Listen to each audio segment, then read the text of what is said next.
Yes, you might not be able to hear him and he might not be able to hear you. So it would be probably best for you to go to GNJmedia.live. Hold on. Wait, let's test it though. Go, hold on. Go ahead and say something. What's up? How's everybody? Cool. Doc, do you hear somebody else on the line? No. No. Can you hear Baba? No, I can't hear Baba. All right, cool. It'd be best to go to GNJmedia.live or the Facebook page to catch the interview, and I'm going to open the lines up, and Doc is going to hang up and call back in. So I'm going to make sure he got that number so that he could call in so that people could go and engage in the conversation. All right. Gotta get on. Thanks.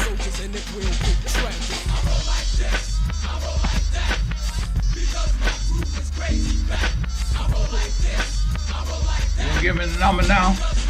Yeah, I'll send it to you.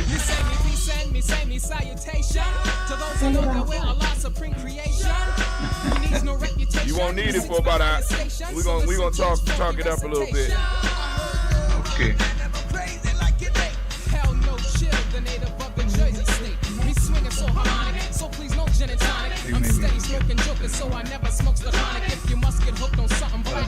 If you send it, I guess that'll be when I get off.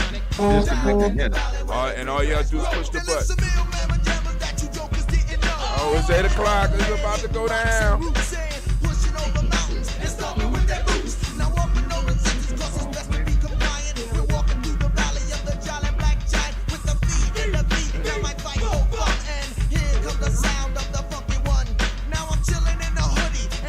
All right, I'm about to run a commercial, Doc.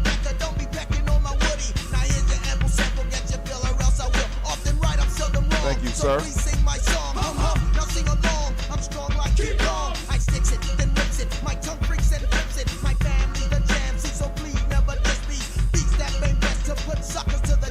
And sometime when it drop, all you gotta do is just go off and push the link again.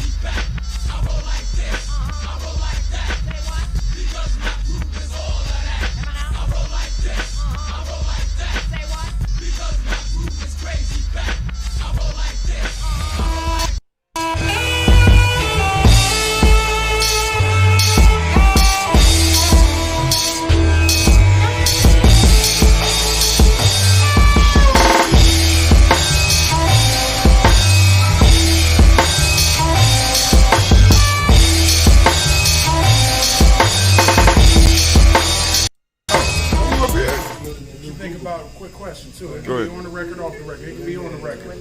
I heard Bob Johnson said he's talking to Fell off. higher powers, I guess the government, about our reparations. And I guess the numbers that they come up with were about 3. His name is Saul here in Ngozi, Northern Light Shopping Center. You want more than just a nice cut? Good conversation, good vibe, good music. Come see me at 3512 Cleveland Avenue. Women, but the most important goddesses were black, not just for the African now, in the civilization of the Greek. The Greek was so profoundly affected by the Africans that the goddess of chastity was a black woman, Artemis. The goddess of wisdom was a black woman, Minerva. The goddess of beauty was a black woman, Diana. And many of their great mythological figures which were critical to the vision of history, the history of the Greeks in the Odyssey. The woman who has the power to draw Odysseus and all his crew into her is Circe, who's represented as a black woman with African features on the Greek vases. The woman who helps Jason win the Golden Fleece is a black woman, Medea.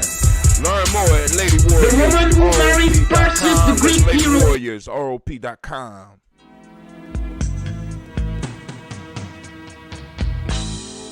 What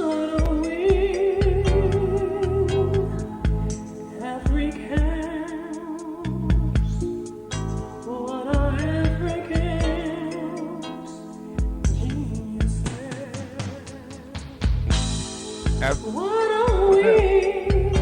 Is this Doc? Yeah. Oh no, Doc. I wanted you to call in. You called me. You got me cut off on the cell phone. Hold on. What? You couldn't get back on the link? No. Oh God. Okay. All right. So you might have it. Oh my God. Okay. So you're calling from another cell phone. This is another cell phone. No, well, this is house phone I'm calling from now. Okay. I got the cell phone empty, but I can't get no.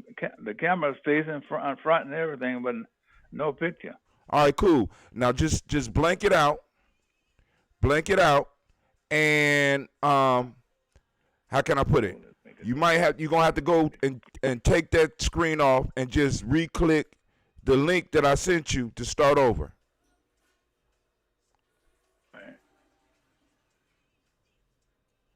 All right, family, we're gonna be getting started in a minute. We're having some technical difficulties, but you know how we do it at Gye-Nyame Journey. We gonna make it happen. But we got the Baba on the phone, but I wanted y'all to see him. But if worse come to worse, we will do the interview over the phone. But I like being able to look at the elder, and I want everybody else to be able to look at the elder so that we can keep this discussion going. Well, either way, we're gonna make it happen. So give us another second, please.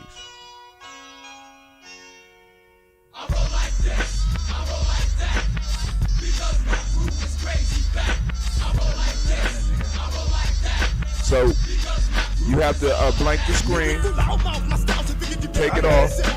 There you go. Okay. I heard you. Yeah.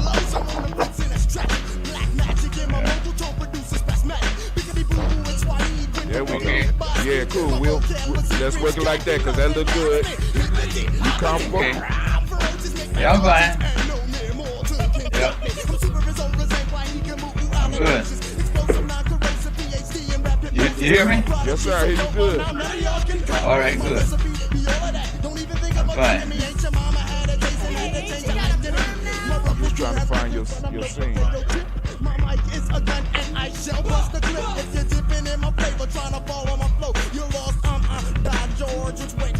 There you go. Here we go. All right, family, we are here and we are live and we are blessed today because we have the one, the only, the Baba, Mariba, Kelsey. Family, give it up, give it up, give it up. Hold on, I'm waiting for my audience to sit down. There they go. There they go. They cheering. So I am going to, I didn't open the chat, so I'm going to open up the chat.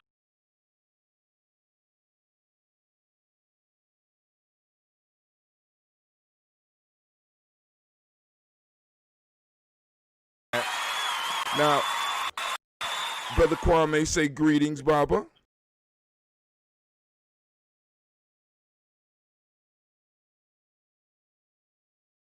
One love. Greetings, Kwame. So I'm gonna have to leave. Go ahead. I'm glad to be on here with you. You two motivate me, and I appreciate that. Oh, that's powerful, man. Hey, I mean that means we doing our job. You know what I'm saying? Because we had that responsibility. But the Baba is here to talk. Because I wanted him on the show. Right now we're having something with the screen. It ain't us, Doc. It's something going on with the signal. There you go. It popped back up. But hold on. I'm hearing myself. Let me double check. Oh, I know what it is. I know I handled it. Cool, I got it. So now, we here today because we're gonna talk about several things. You got one book out right now with us at Gye-Nyame Journey called 11 Steps, Considerations for Empowering African-Centered Organizations. And you also have another book that's coming out called The Genius of Africans United, a call to action. But you had a very interesting title that you wanted to talk about today. And I already got people calling, where can I get the book? Where can I get the book? And I think the title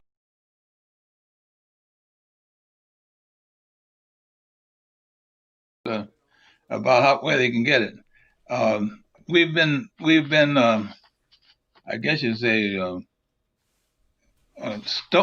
some things have been stolen, and so what I want them to do is to get it either from you or Zawadi Books or Madu Bookstore. Those are only 3 authorized. We got some gangsterism going on where somebody sent it out to various distributors, and I had nothing to do with that. And in some cases, they even sent out incomplete copies. So and they have big charges on some of the books, and some of them are in connection with other books. So I've been gangsterized, I guess I want to say, to everybody. So I'm asking you to seek from Zawadi Books or in Columbus and Madu Bookstore in Atlanta. Those are the only 2 authorized persons to distribute these books at this time. So that's what I wanted to start with, that because we have to protect ourselves. Yes, we do. Because things are not going the way we would like them right now, and part of the reason is that we have not planned everything correctly, and really that was what I was thinking about it when I began to write this series of books. As most of you know, I really started with getting excited about writing something when I started this Being Healthy and Wealthy, and the reason I started that book was that I began to be aware of that we had not set up intergenerational activities as a part of I'm talking about now our schooling. I'm not talking about school. I'm talking about our schooling. Although we started rites of passage and anaerobic and all those things, we had not set it up so that it would be a regular Saturday or after school activity, which I think we need for character building. And both at all age levels. Now, I'm not pointing at the young people, because I think that we are not doing our job on this end. On my end, that's the old folks end, if people want to know what I'm talking about. And so we can't expect the chain to be working right if we're not doing our end. So that's how I got started. And then I realized that we were saying the right words a lot of times. We were talking about Guru Saba and Ma'at and various principles and so forth. And I said, if we really want to be serious, we have to understand what those mean, and I want to put down some ideas about what they mean. And you have never, I don't think you or anyone else has seen that I really put together a design that where I was reflecting all of the areas of life, and I don't know, you can't see this right now, but let's just say on one axis I have truth, righteousness, justice, reciprocity, order, balance, and harmony. On the other axis I have the 9 areas of life. And I said we need to have training at each point of intersection where truth and economics applies. There's a square there that we ought to be having drills at all levels on those. And because if we are serious about wanting liberation, we have to do it. We can't ask anybody else to do it for us. And so that's how I got started. Now, the book that you referred to in terms of the Genius of African United, one of the things I became clear about is that we were not we all have our geniuses, but we have not applied it in ways that we might apply it, where we put it together so it becomes a power among ourselves and among others, and they have to give respect for that. Right now, you might identify an individual who you think the system might identify an individual who it thinks is worthy, but for typical African children, African warriors, African nation builders, or African elders for that matter, only the ones they pick are the ones that they indicate that are geniuses, except in the athletic and maybe the music world, where they have to admit that they are behind, rather than and can't be equal because there's something going on among us that they don't understand. So that's how that series has gone.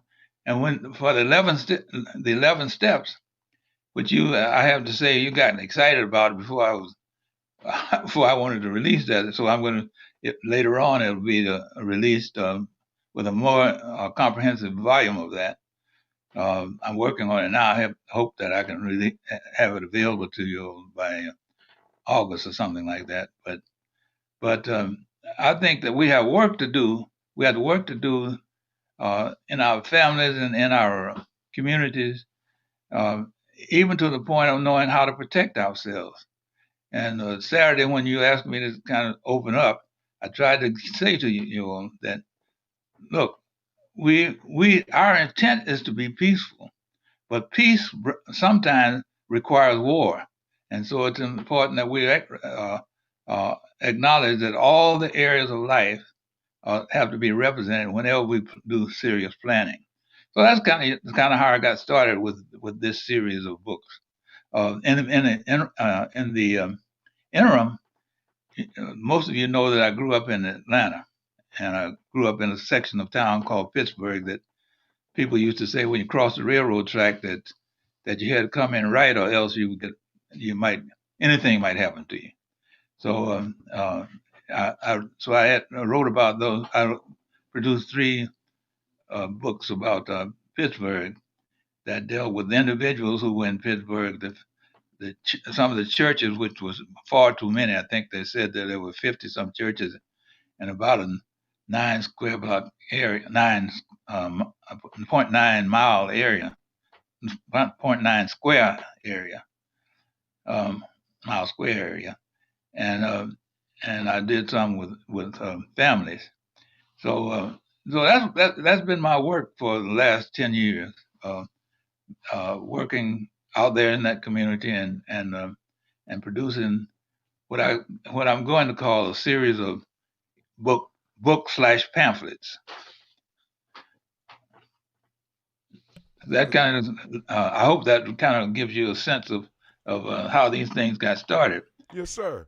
One of the things I want to ask is, as a nation builder, what are some of the things that we can be doing? Because you said we have to get ready. How do you envision getting started in this process as far as getting things jumping off? Because we see what's happening out in the world right now. Yes, so sir. The question is, how do we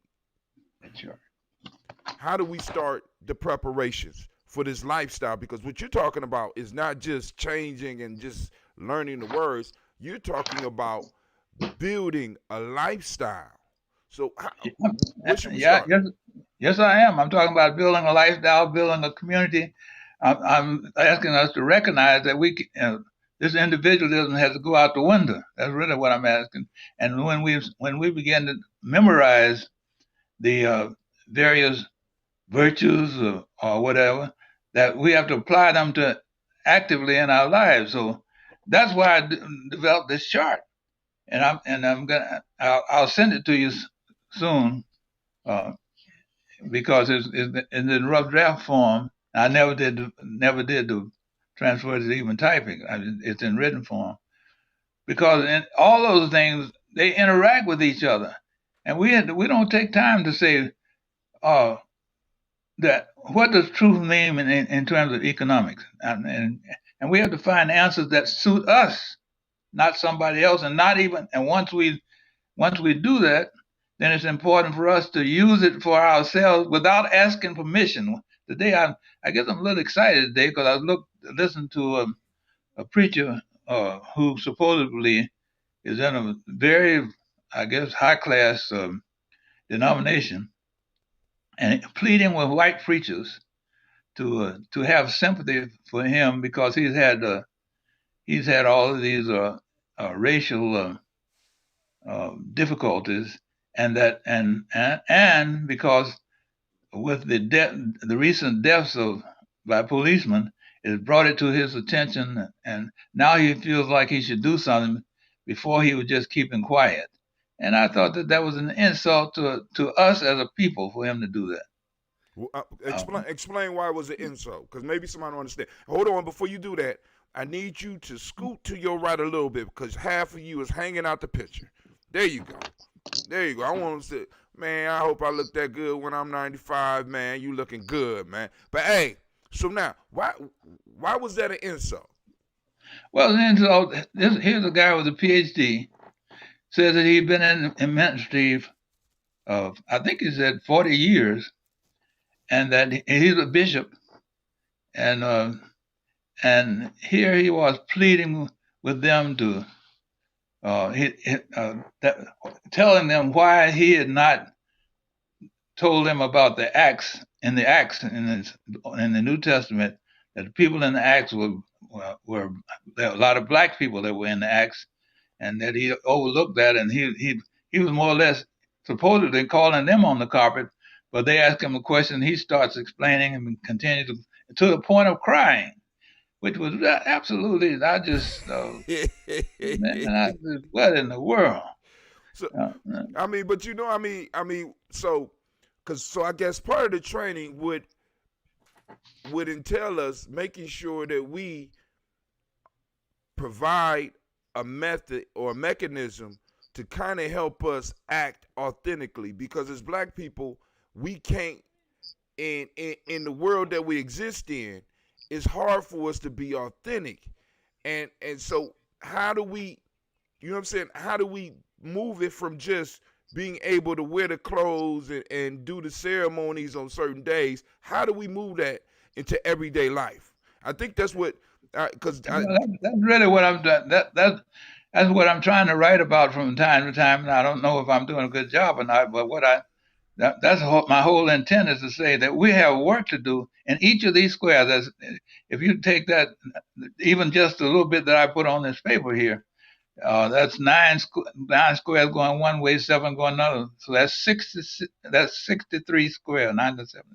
Yeah, 63 squares of learning that we must learn about in detail, because in order to plan effectively and be able to stand up straight, we have to be able to defend, not just defend, but live this in such a way that it represents a powerful position, and anybody who faces it has to know that they are facing power.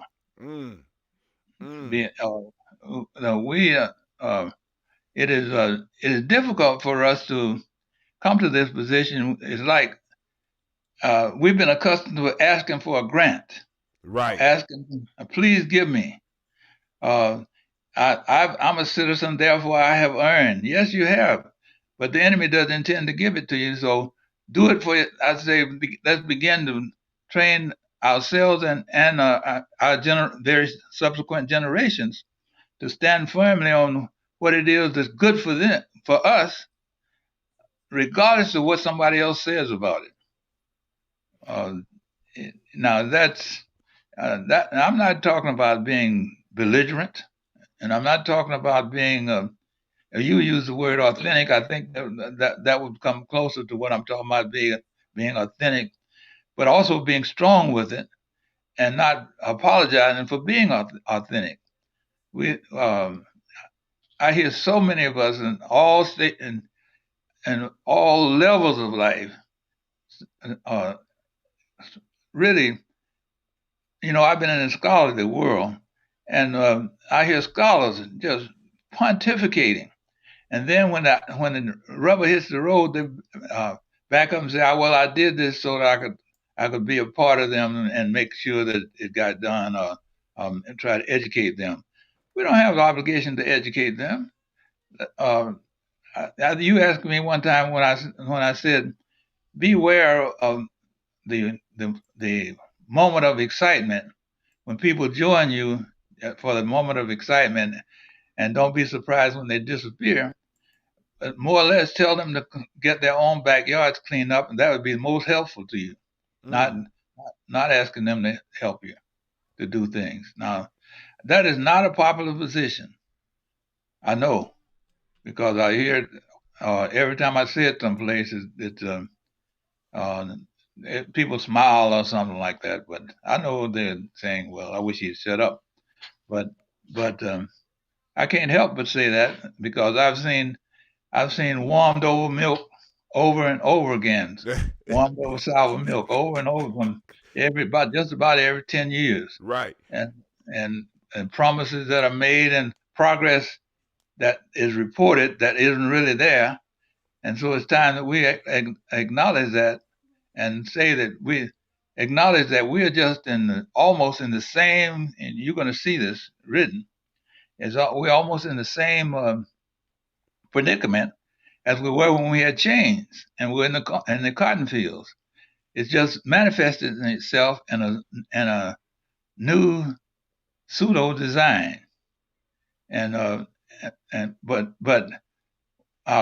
many of our children are. I looked at this black girl. What was that thing called? True. Black Girls Too. I don't know how many of the listening audience has seen it, but it was about being dark, dark skinned, and so forth. And I said, well, we've allowed the interpretation to come in among us. That was never started among us until such time we began to allow the miseducation to come into us. And so now we have to devolve and evolve, I guess I would say. Devolve from the miseducation that we've received. And all of us, it's not one of us better than the other one. We all are been trapped in the same cage. We all trapped. And yes. Because one of the major pieces that we run into is like, where do we start? See, because it's like you got 9 areas of life. What area can we start in, or do we have to do it all at the same time? I mean, because many of us are in a position where, in a sense, we got to beg for our bread. We have to figure out ways to make West Asians feel comfortable around us. Or all groups. We're not allowed to be authentic, or at least that we was think the model. not. Okay, cool. Now go and break it down for me. We think we're not. And the one reason is, we use almost all their methods. You'll call me doc sometimes. Yeah, I earned a PhD. There are many people who don't even know I know a search, and I don't care if they know, as long as they know that I'm talking about rehabbing ourselves rather than having somebody rehab somebody else rehabbing us. I think that that we have to accept the fact that we've been burned, and we need to heal ourselves, though, because every time we think that somebody says, "Oh yeah, we'll give you a little inch here," well, yes, they'll give you an inch and burn up a mile. Yeah, I remember you told me a long time ago. You said they will only give you enough money to fail. I never forgot that. You know what I'm saying? That's why when people be like, "Yo, we need to make a Gye-Nyame a nonprofit," I said, "No, we're not running. We're not moving on the nonprofit piece. We're not seeking grants. There's money. We have money, a small amount of money in our pocket, and there's money for that we have not tapped into. So what we need to do is, is a certain way that we need to start approaching things. And that's what I'm trying to glean from, because you started an organization that allowed me, in a sense, to be able to be in a job. Me starting with you allowed me to be able to live an authentic life. You understand what I'm saying? I never had to, until recently, I never had to wear a tie. And I chose to wear the tie. I'm quite sure I could have got out of wearing that, but you know, it was the model for what we needed at the school at the time. But because of me starting with you, I was able to be authentic. How can I'm moving towards an elder age? What stuff can I start laying down right now so that I could provide the space for young people to not only be authentic, but be able to benefit from being in their authentic selves? Because we have a whole bunch of elders and we have a whole bunch of olders.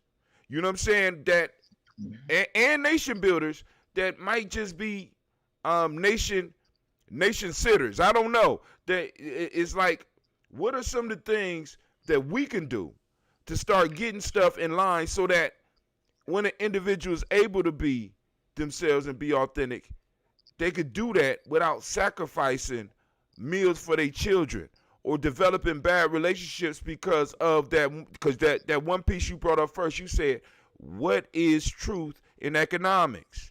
You know what I'm saying? Looking at that, we got to look at that whole economic piece. How do we get, what are some of the ideas that you have about moving it so that we can have some economic power to stand up on our own too? Well, I think that you all are doing the design that you put together. Gye-Nyame, am I saying that correctly? You say it how you want to, Elder. We know who you I think the way the model that you put together is a good start. And let's just start with the garden. You well know that the African Centers had a food co-op, right, and everybody supported it who came, and we didn't ask for money from anybody, but we got enough money off of that to rent the building from a black man, and to pay the expenses of the building, and to give people more than they would have gotten any other place of fresh fruits and vegetables, and people were happy.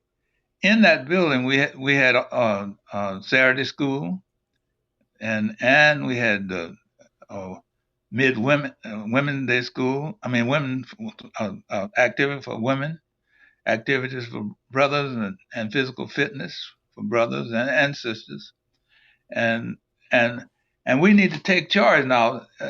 People would ask, where does the money come from? It came from us. It came from us. And I think that I'm not putting that as the ideal model, because we wouldn't have.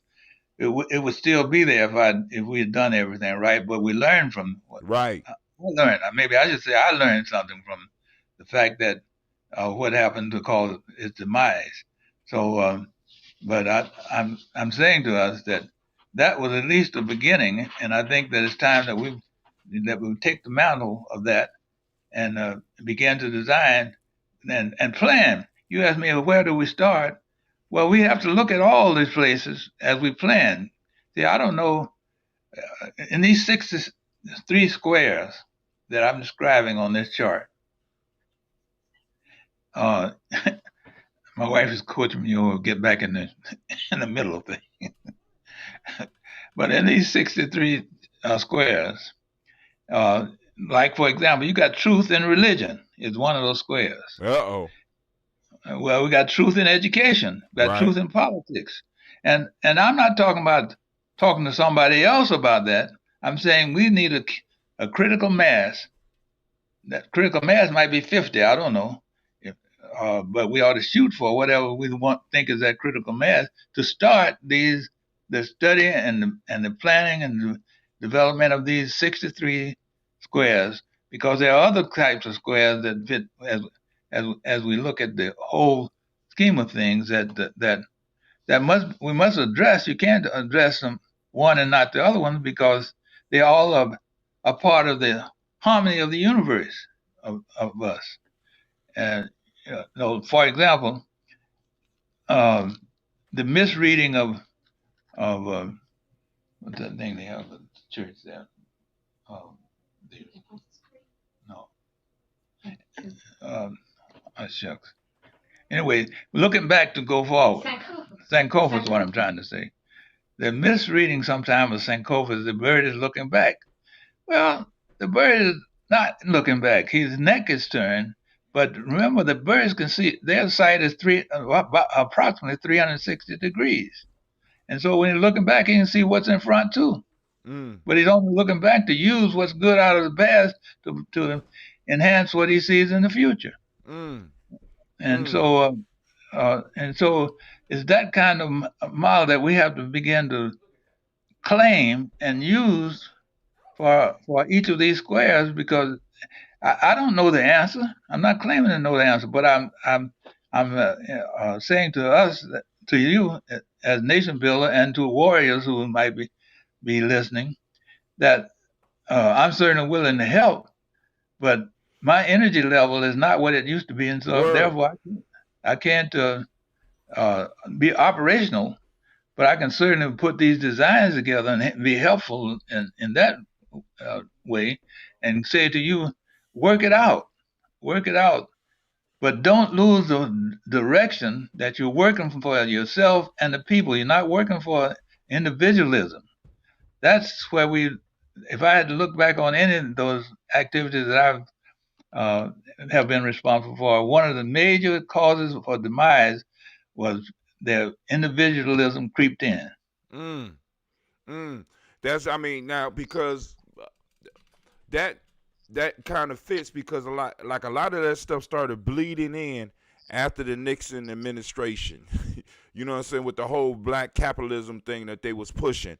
And then my whole job, I speaking for myself, I noticed for me that the whole major push was about escaping something. Like you need to get up out the hood. You know what I'm saying? You too good to, you know what I'm saying, or you too smart. And we kind of brought up a whole generation under the idea of getting out, escaping. You can see it in the movies. You can hear it in the conversations, even when we start moving into the 90s.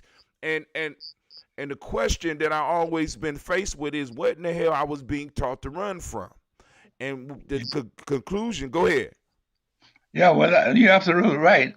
When I often use the community in which I grew up, which really was a community of self-sufficiency. Nobody made a big dollar in that community. I don't think. But if somebody ran out of bread, Miss Jones said, I'd make a run over from my house to Mrs. Carson's house and say, my mother said, would you send us this, that, and other, salt, or whatever the case might be? Now, everybody had that attitude toward each other, recognizing that you may or may not get it back, but you know that when you got in trouble, somebody was going to also rescue you. And we don't, and that's in some ways that's an economic system, you know. That is economic system. Reciprocity. Okay. Reciprocity plays a major point in economics that I don't think a lot of people talk about. Now let me ask you this. You ready? You ready? Yes, sir. I'm ready. In the 75 years of you organizing, what was one of the biggest mistakes that either you did or that you noticed that you want to warn us about in the efforts there? Because right now you got educators listening, you got other nation builders listening.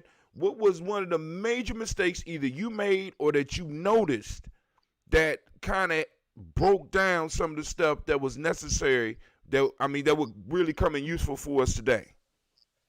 Well, I can tell you, let me start it this way and say that I was very fortunate in that people had a lot of respect for me, and I really appreciated that. I would say that to the Columbus community anytime, that people had a lot of respect for me, and I let some things happen myself. I'm going to claim this for me.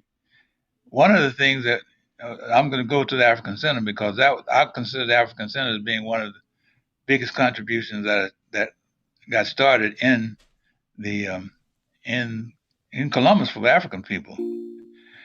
There were, as you know, there were 12 people on the Council of 12, Right. and no decision was made without the 12 people coming to agreement.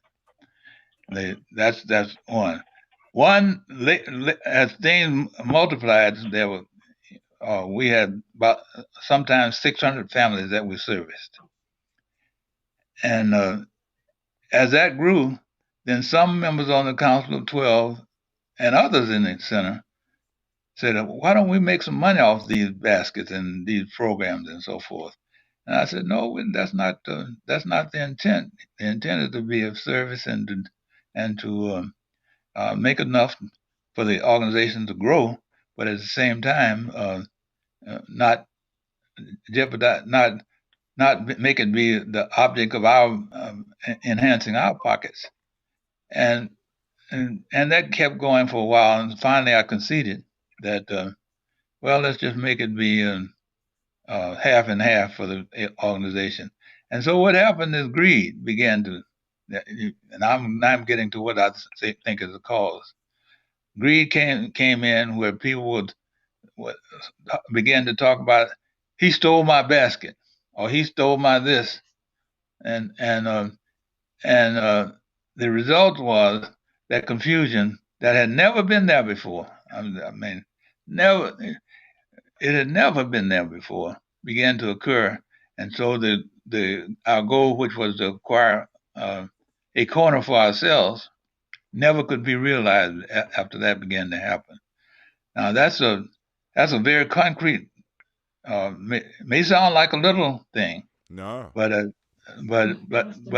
that's a very concrete incident that I'm describing for you that happened right there in Columbus, not too far from where APDS is now. So that's an example, and I say that we have to decide the standards. You see, that what that says is that it's important for us to decide on our own standards and not be deceived by somebody else's that it will improve our condition if we get involved in somebody else's standards. We have standards. We had standards that were before white folk woke up. We had standards, and there was peace among us.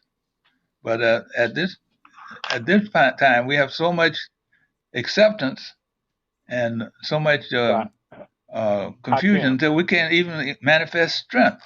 And that's what I'm calling for. Let's return to the point where we are. You know, when I raise with you all about agree to disagree, they say, "How you do that?" Well, you just make up your mind you want to do it. I mean, you make up your mind that you agree to disagree. So I agree with you. You can't agree to agree. You know what I'm saying? Right. Now, how do you combat? All right, cool. Now I'm pulling on wisdom. Now, how do you combat greed in a world that is driven by greed? Some of us grew up on movies where they said greed is good, right? Oh yeah. How do you combat?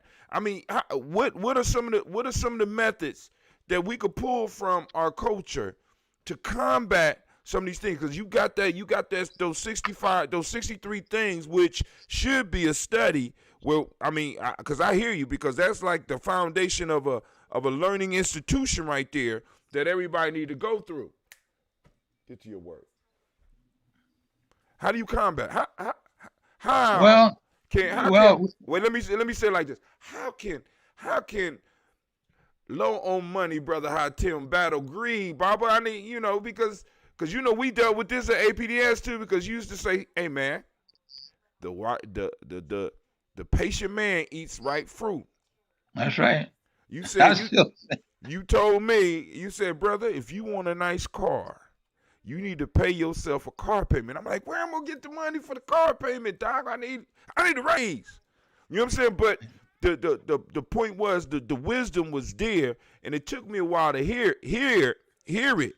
But what things can we put in place to start catching some of our people at a young age to instill in them to combat this monster called greed? Well, Real life I'm hidden not camera sure. journey.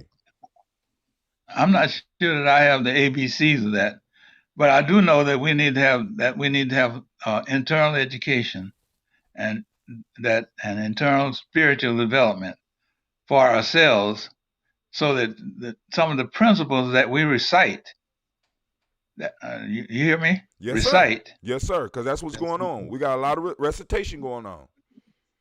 Some of the principles that we recite become a reality, because those are the principles that I thought it was really interesting that Trump ran out and raised the Bible up. That symbol was very important, because he said, "Look, this book tells you better get back in your place," and he was absolutely correct. That's where we use it. Not for the purpose of. Now I know that there are a whole lot. I might have turned off a whole lot of people right now. Well, I mean, not on my show, but go ahead. I mean, this is a different platform. This is our platform. As we say in Gye-Nyame KN, this is our thing. So you ain't gonna really piss nobody off here. Go ahead. But we have to. And when we do the self-examination, see, everybody seems to be afraid of self-examination, and they seem to think that self-examination is an individual matter. It is an individual matter, but I'm a part of you. You know, we say reciprocity and we say collectivism and all those things, but we have to go beyond just saying them and begin to use them, because they have power in them. And they have power in this system where this system can't stand against it. But we have to convince ourselves that that's true.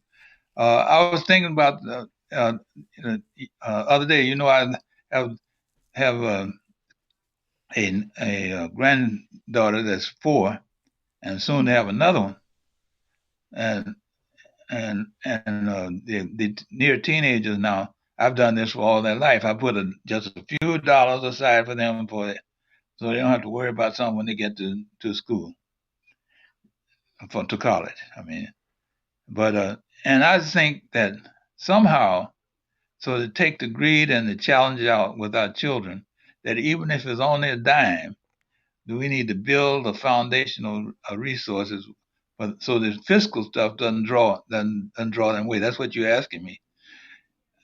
We need to begin to do that, and then we need to tell them, help them understand, help ourselves first understand that the human capital can never be changed. It is here, and we can use it.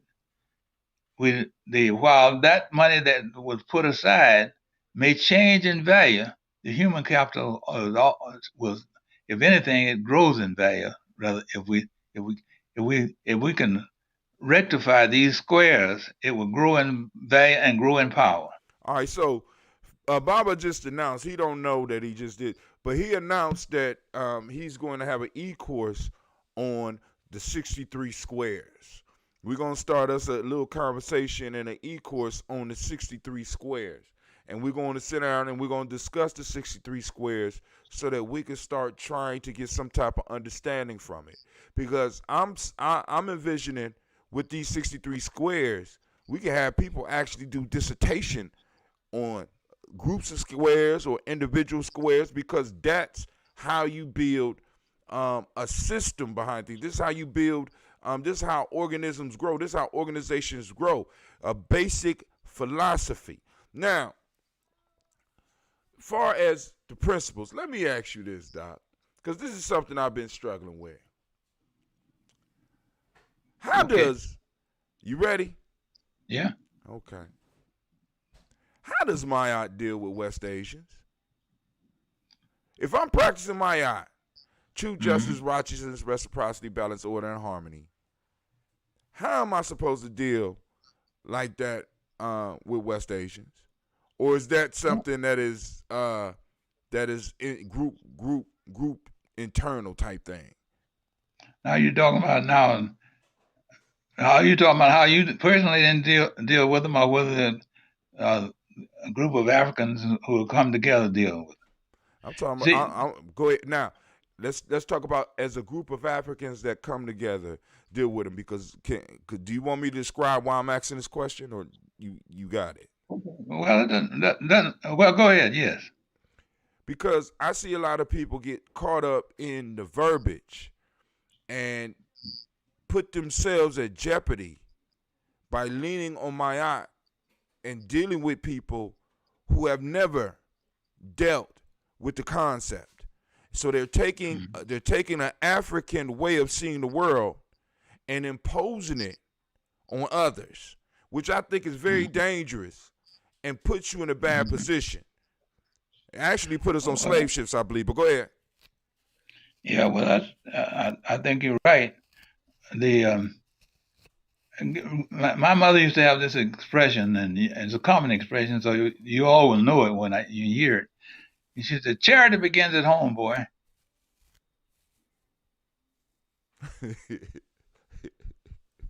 Now, you think about that. How you've heard that from older folks over the years, and sometimes you hear me say we have turned our backs on our ancestors because those are the gems that they gave us to live by. We say that everybody's got to include it, and including all those letters. LGBTQ, B, C, L, whatever they are, and I think that it's very important that that doesn't take any respect away from the other groups, but you say that I'm empower myself so I can stand toe to toe with anybody, right? And you don't have to grant me liberation. I declare it. And liberation, but liberation can't be granted anyway, Baba. Well, that's true, but the misconception is that I have to get permission. And and therefore you see all the asking and trying to please and so forth, rather than being. If you say truth, that reciprocity, then the group that you're dealing with, if they want to have balance, then they got to have reciprocity with the group, not you individually pull you off from your own group. That doesn't make much sense to me. And so you can't use if you use the principles, make sure you understand what they're saying. Reciprocity is a give and receive. If you don't receive adequately, the scales are unbalanced. And so you need so that principle is already violated when you give and you don't receive. All right, so let's do this. We're gonna take about a 3-minute break because I'm gonna play a commercial. We're gonna come back. We're gonna have a little bit more discussion. Then we're gonna open up the lines if you got time. I need to go. I'm all right. Cool. So what we I'm gonna all do? right. I'm ready to talk with a little bit tonight. But yes, sir. So you got me in a good mood. Cool. Listen, because this is Ketty and this is our thing, so we can do it as long as we want. But I want to make sure that because once again, doing that economic piece, we got some other stuff we need to advertise. So give me a couple of seconds, and if you got to use the bathroom, because I'm fasting, I got to use the bathroom. That's the honest truth. I'm fasting, and so it's killing me right now. All right. So I had to come up with an excuse, but I want to be honest. I want to stand on truth. But I'm gonna put the commercial on, and we'll be right back. All right. I'll do likewise. Ayimbobe is an acronym. Mind, Body, and Universal Balance Empowerment Institute. It is also Zulu. It means lion, of course. With that, we're working with resiliency. We're working with trauma-informed care. With all of the mind-body connections that we need to not only address so many of our ills, but also to heal from them.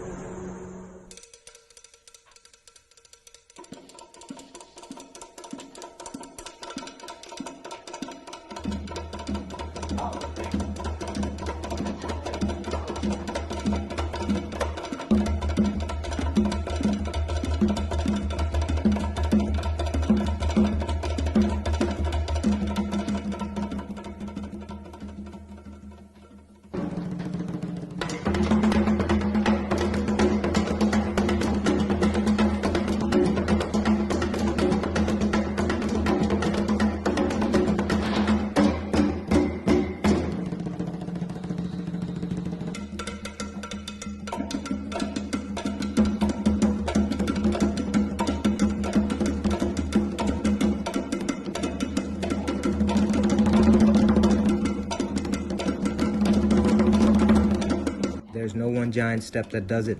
It's a lot of little steps. Author unknown. How do you regulate? Yoga, meditation, and Bube. Mind, body, universal balance, empowerment. We're waiting for you. How do you regulate? Maybe the man did the spray. They came in here.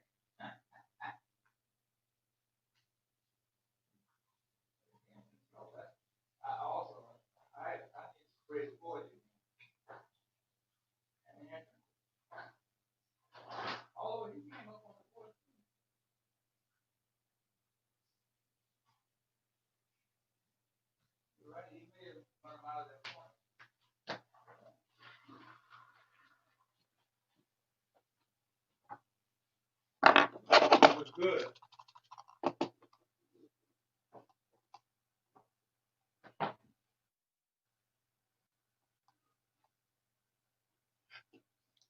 This is the people that are wrong. Huh? Those names in the video. What's going on?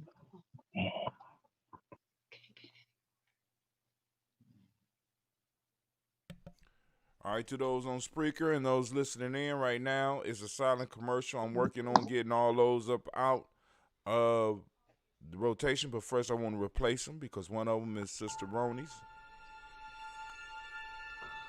But this is the Gye-Nyame G&J Media commercial. To have melanin embedded in our skin.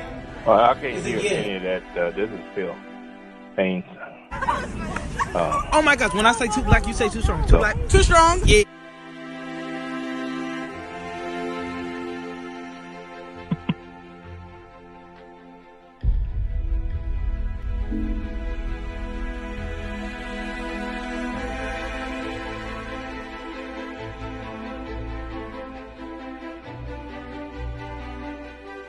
We were born to be great.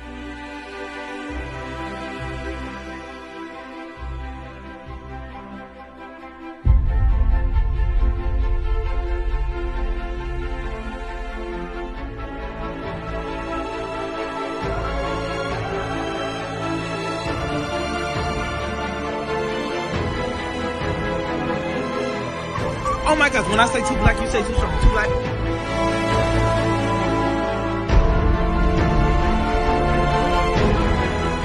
We were born to be great.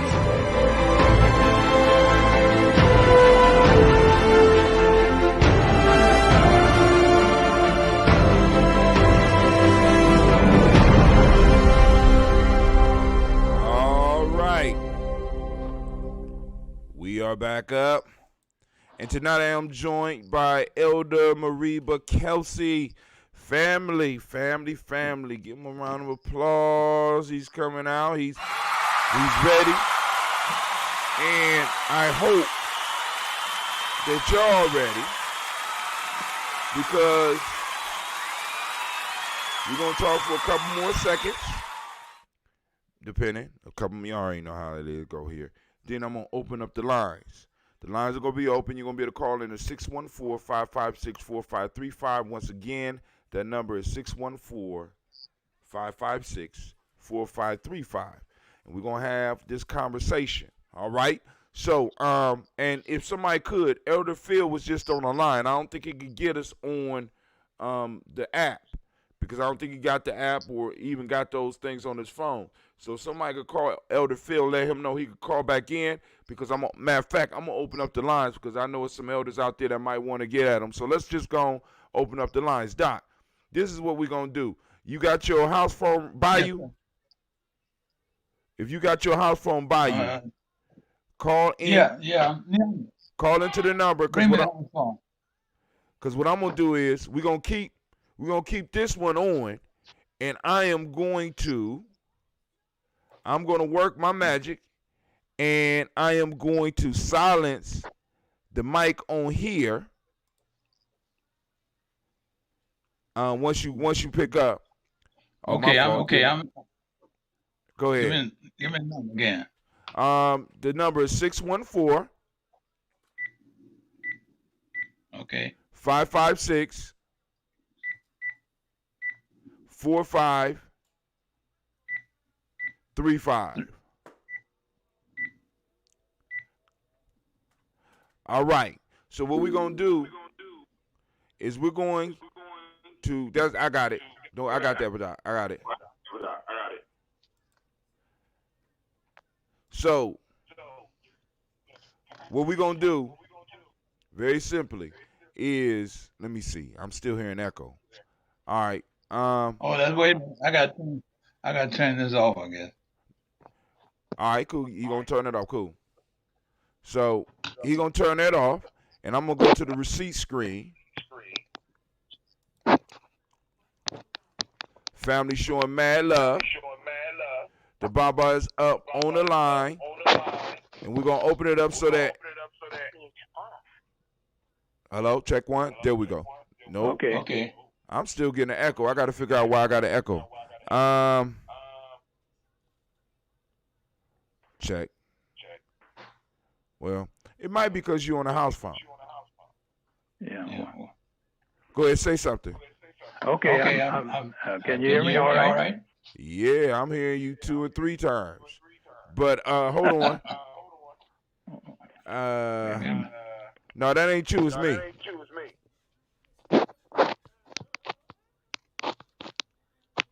Oh, because you trying to take the picture off. No, I wasn't. I was just putting it on mute.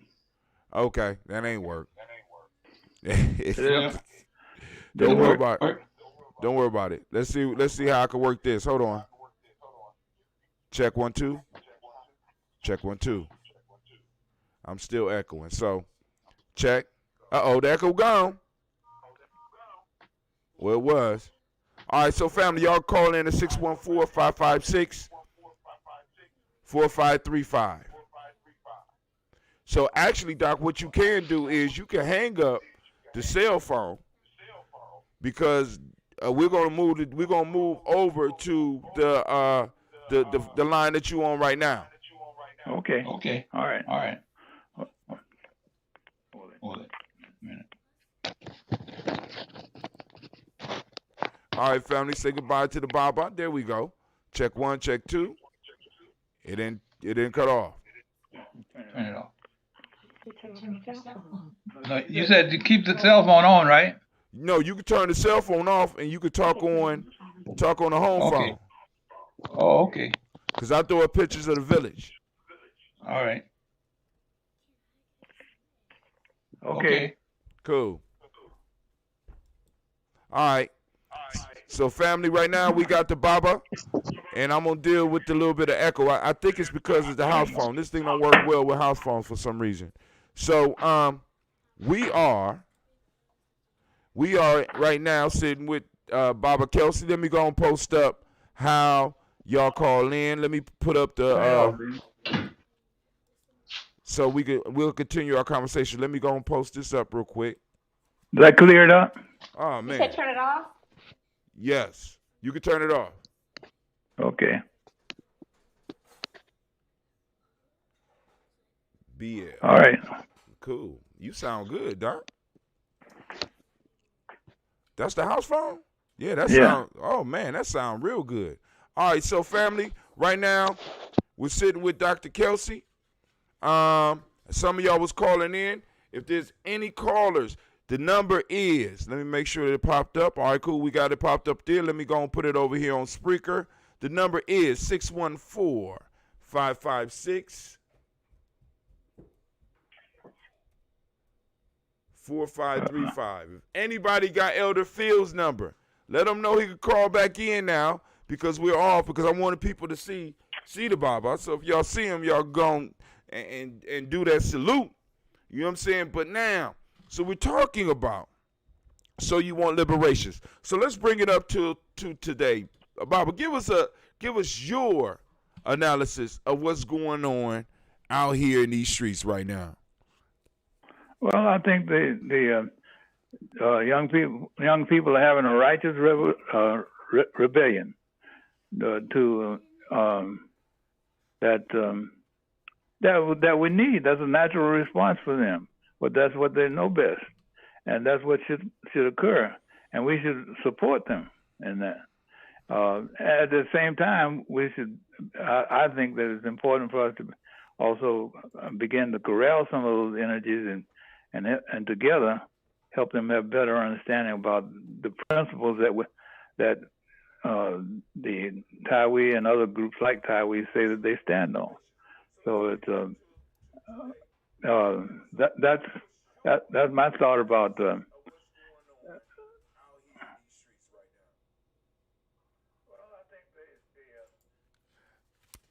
I got quiet because I was listening to the sound to make sure that they could hear you clearly.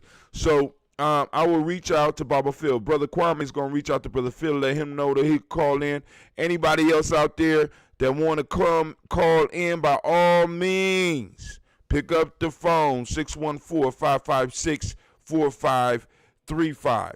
So, well, let me just add one other thing that I think is important, and that is that I think it's important that we recognize that the spur of the moment with the excitement is a media event, and the media makes it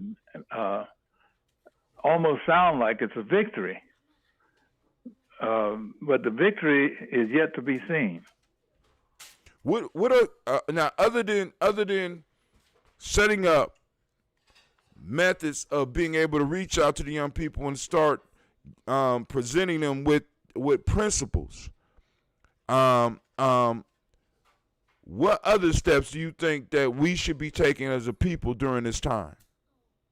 Well, I think we ought to be declaring. You were saying earlier that we can give ourselves liberation. Certainly, we can give ourselves liberation to begin to practice what we preach, and that is to say that if I say that I'm going to follow my art and be truthful about it, then I would and not be afraid of self-examination with that.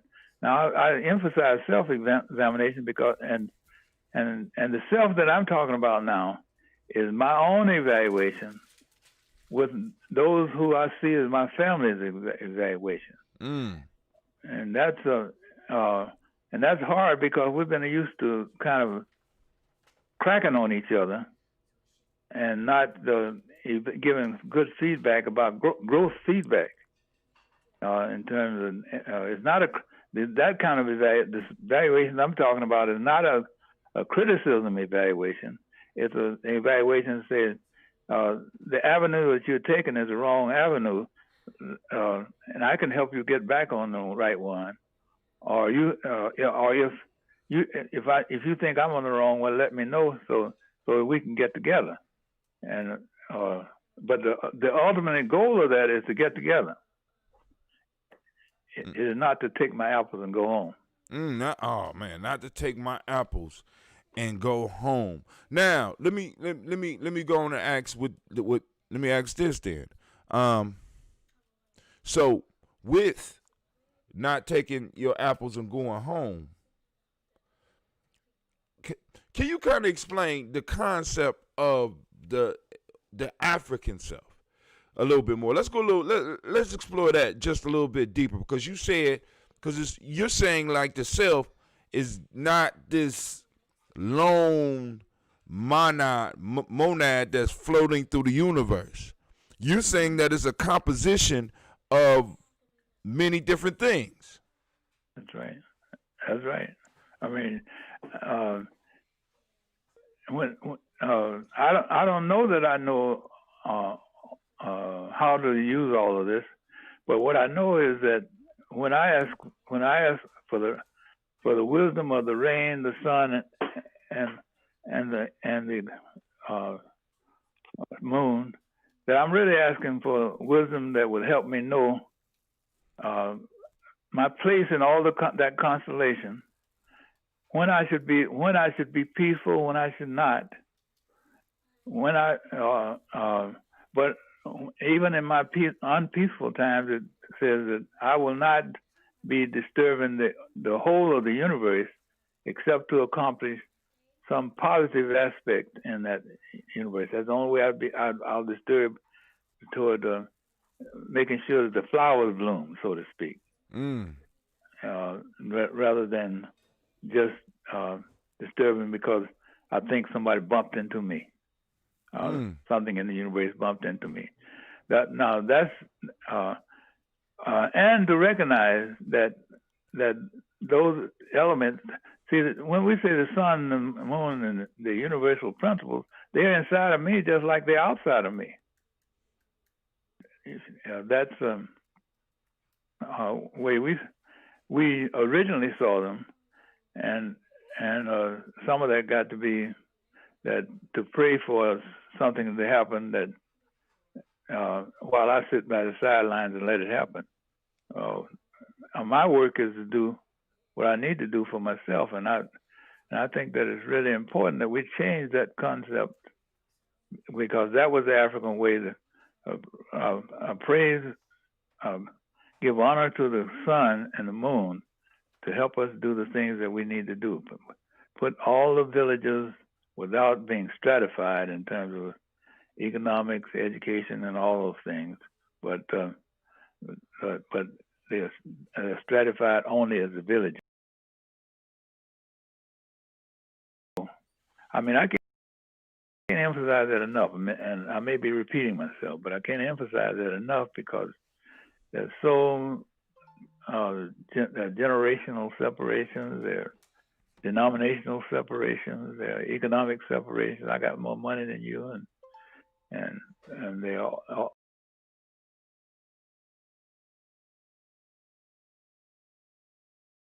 of all in the universe, they wouldn't even count.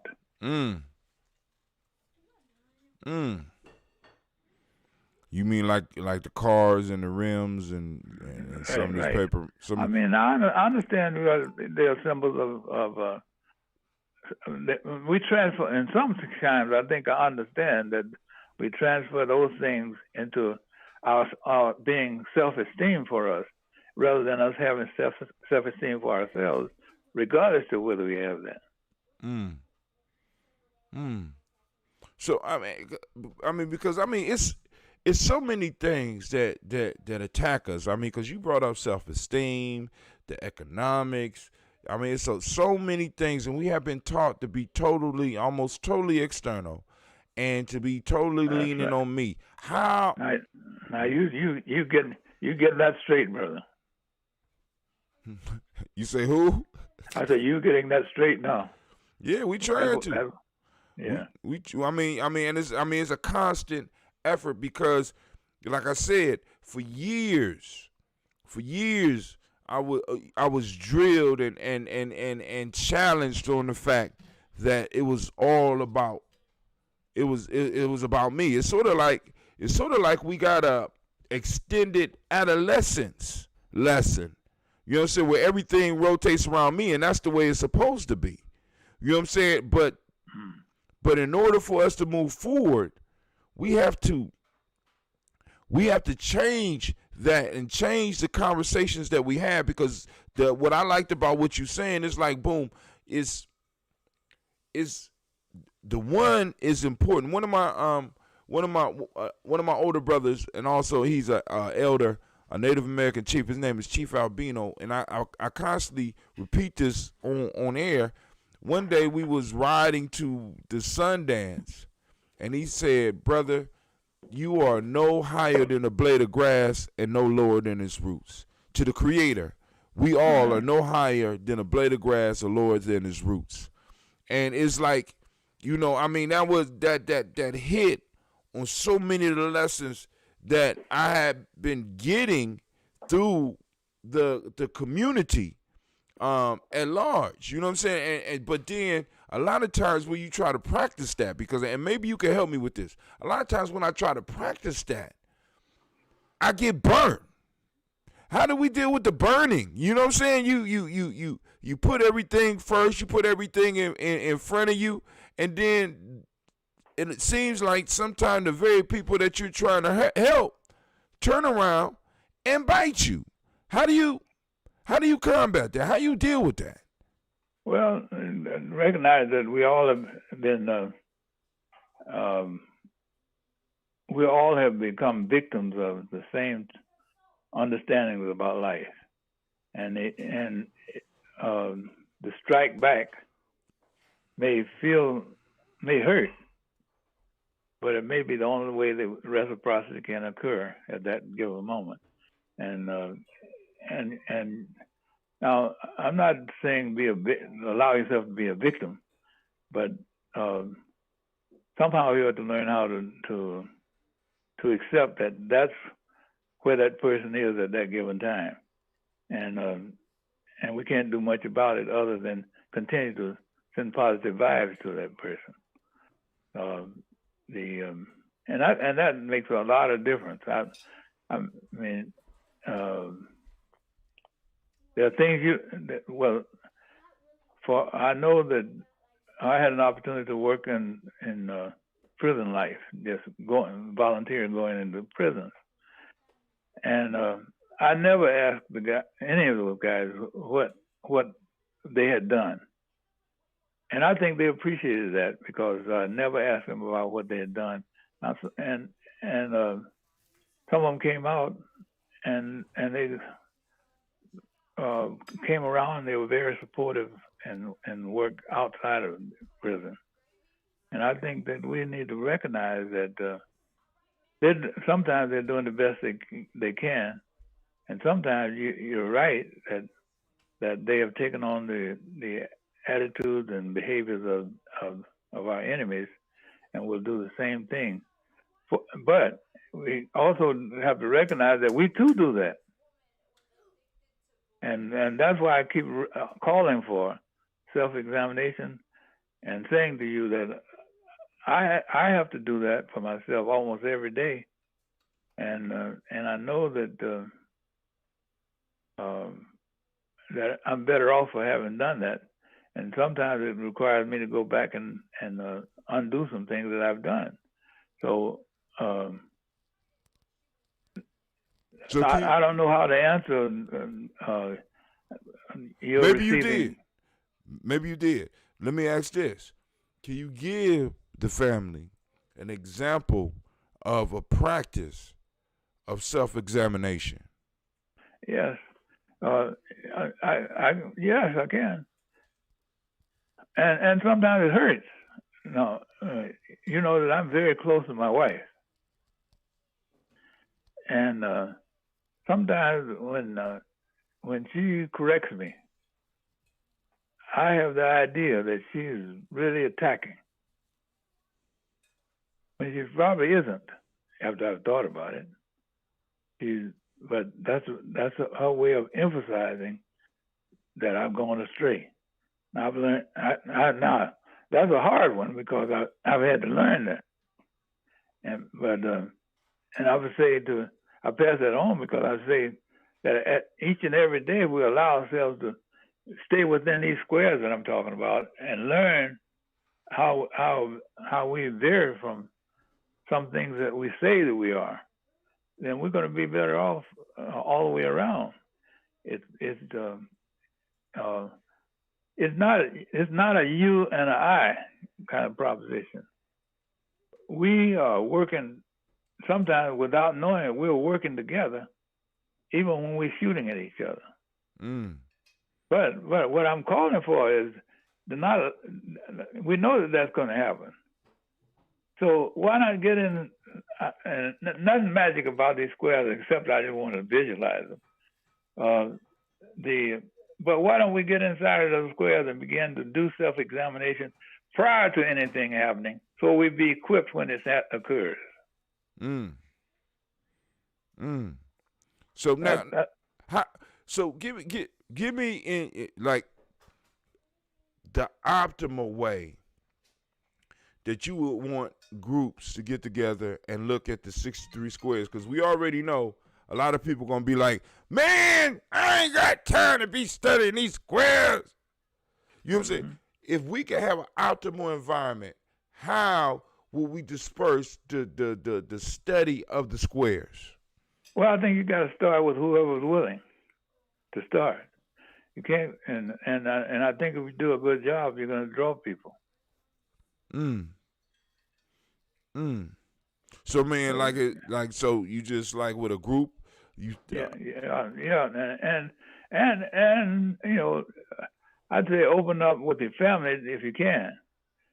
Sometimes you can't, and or they'll be on lukewarm about it. But if we don't start, we won't know.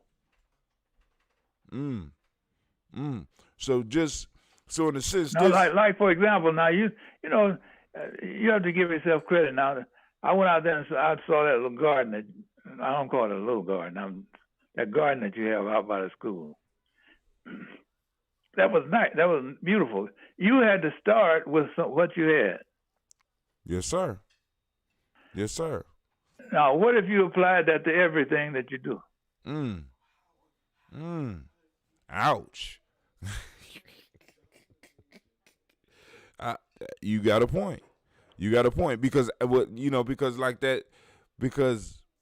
that garden is a whole story within itself. You know what I'm saying? But but like I said, it's almost like the universe provided. You know, situations presented themselves, and opportunities just kept opening up because we was willing to do the work. We had other people that was willing to do the work. So I mean, so we would literally sit around the table and discuss the square. So this might be a 63-week process. Mm-hmm. And if it might be a recurring. Remember that we're growing. Time, space, and situation means that things, the sun, moon, and stars, and wind, and so forth are at different positions at different times, different time periods, and so the response may be different. But the principles won't change. So, because I do a show, it's called Tribal Quotes, where I take people through 3 proverbs per show, and it's one proverb book that I've been using for years, and Terhasa put together a book, a workbook that goes along with it, but it's a lot of proverbs, and I'm thinking that the ancestors speak. Okay, go ahead. I'm sorry. You talking about the name of the book?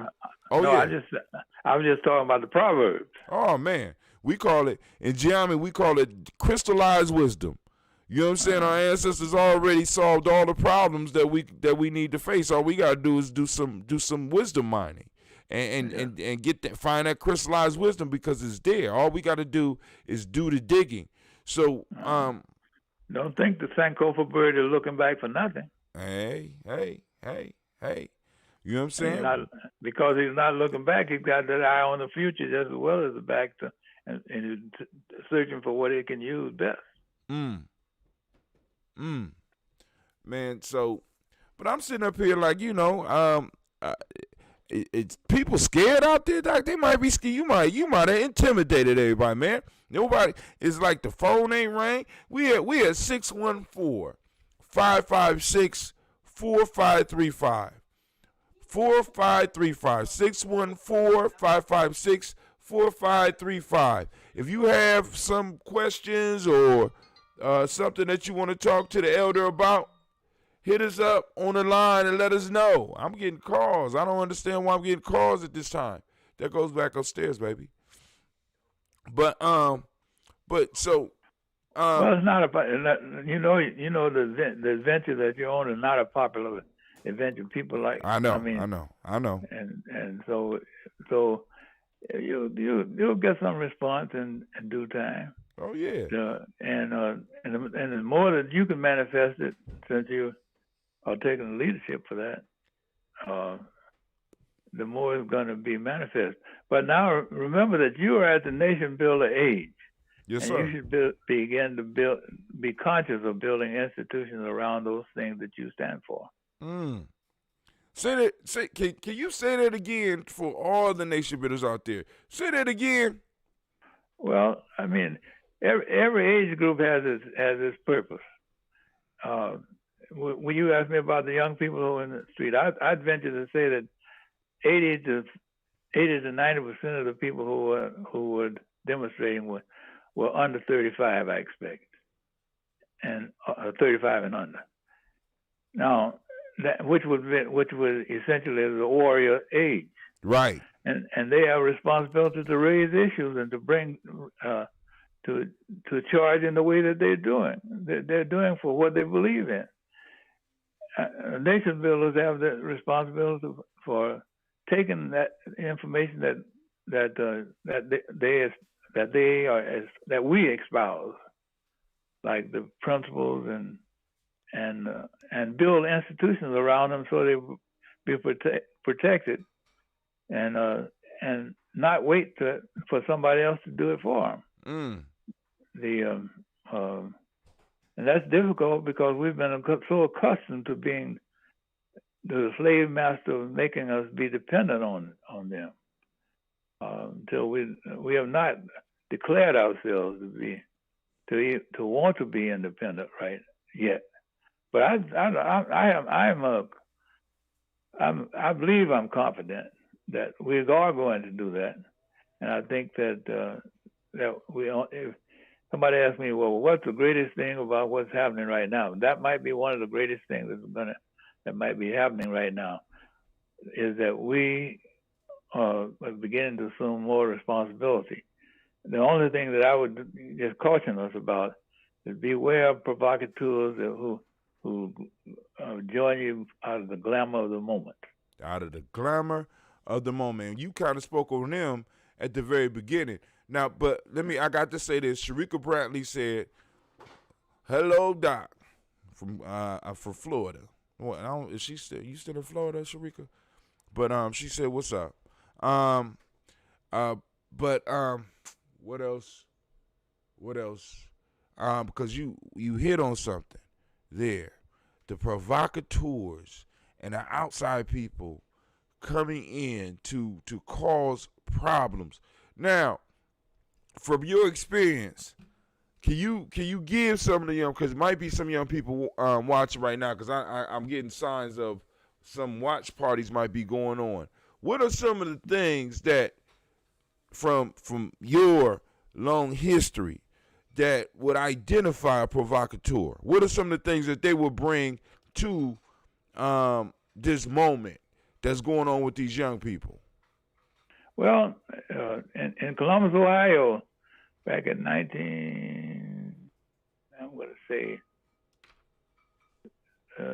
70 or something like that. It might have been late 60s or 70s.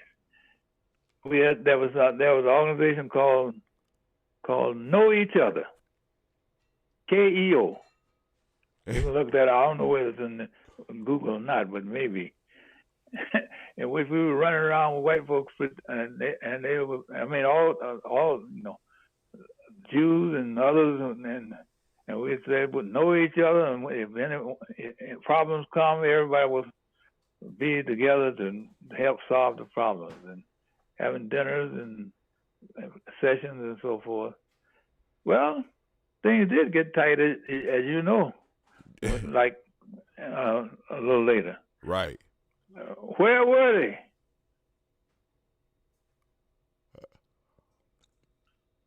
Where were they? What happened? They didn't show up? Did you see them? Nah. You were around when some of those things got tight. Well, in the 70s, Doc. I mean, I was a baby in Akron, Ohio. I was just. Well, anyway, the 70s, and well, you saw the result of it in the 80s. Yes, sir. Yes, sir. I sure did. I sure did. And so, I'm just saying to you that what we're seeing is just warmed over sour milk in some ways. So we basically we're seeing a repeat. So this is not new. Yeah, and I'm saying I'm not saying don't trust anybody, but I said beware. I mean, you see, a plan of action doesn't put anybody down. What it does is say, if this occurs, here are the steps that I believe I will take, that I want to take, and it doesn't. It moves on, and I keep calling for a plan of action. Don't just sit around and wait for things to happen to build a plan of action. We need plans of action. If there's anything that the Bible does, it says it tries to help people have a plan of action for their life. And I think we need to have that from an African cultural frame of reference, because so many of the biblical people have now have a plan of action just for the plan of action for building the particular institution they happen to be involved in, rather than a plan of action for the people. And now, even saying that, I'm not trying to disrespect any of them. But see, you preach to the choir, because I said this morning, I said even with our religious and our spiritual institutions, we look at things totally different than other people. Like, for example, I would say that in most of our churches and in most of our how we deal with religion, in most cases we're looking for moral correction.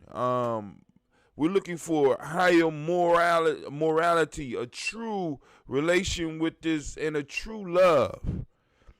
But other people are getting in religious organizations and using organizations and religious organizations and spiritual organizations seeking power.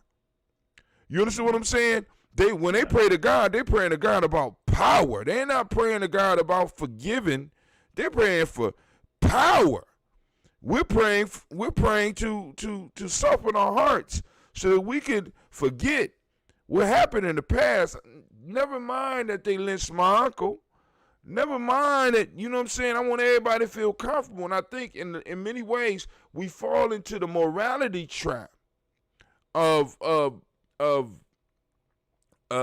seeking this higher moral ground in all cases, when in fact that was something that was put on us. Because how can I put it? In our traditional practices, what didn't work for us, we got rid of, because if not, we wouldn't have survived as long as we did. That's right. Yeah. Well, now we forget. When Neely Fuller gave us those 9 areas of life, sometimes we get the religious part, the religion, but we forget the war part. And if we look at, because like hell, I could name at least 3 holy texts that have wars as major story points. Yeah. You know what I'm saying? And so I'm sitting up here like, yo, what is it about? What is it about how we look at the world that may be detrimental to us? Why do we choose to? I'm just so, I'm guilty of it. I'm so goddamn nice. I don't understand it. Is this part of the training? Is this how we were before? What's going on? Once I was in Ghana and went to up in the north there, and we sat down. The chief decided he needed a circle to discuss a particular issue. They went on, and he had the circle of elders, and they went on for, I'd say, an hour or two. And then the elders sent the message to the chief about what they're, and now the chief's sitting right in the middle of them, by the way. But the elders officially delivered to him whatever it was that they had decided to guide him. And it was at that point that he made an announcement about how the village was going to act on this particular issue. Now, that kind of planning we almost forgot about. And so when we talk about an area war, it's almost foreign to us, except when I went into World War II, and now I'm on, as this symbolic honor of being a veteran. But it doesn't have anything to do with the war that we as Africans need, so that we can protect and stand up for our families and our communities. uh, uh, and whatever that war calls for. If it calls for negotiation, we negotiate, but we negotiate from our frame of reference as opposed to asking for something. And if it requires for a more stringent, more active response, then we give that too. And we shouldn't be afraid of doing that. And we can't use our religion backs that up. That's what our spiritual systems back that up, and it should back it up. And those are things that I think are very important for us to have cultural education about in those squares, and so that we're not honoring the oppressor per se, but not ignoring him either. Go ahead. Go ahead. I was going to just say, Brother Kwame say, higher moral ground with no foundation to stand on. And that's right. That's lack of a plan. That's lack of planning. See, how do I pray for the whatever the universal creator that I recognize to do these things for me? I sit back and wait. Now, maybe our squares say, give me the wisdom to know what to do, when to do it, and how to do it. So any belief that we have that undergirds what we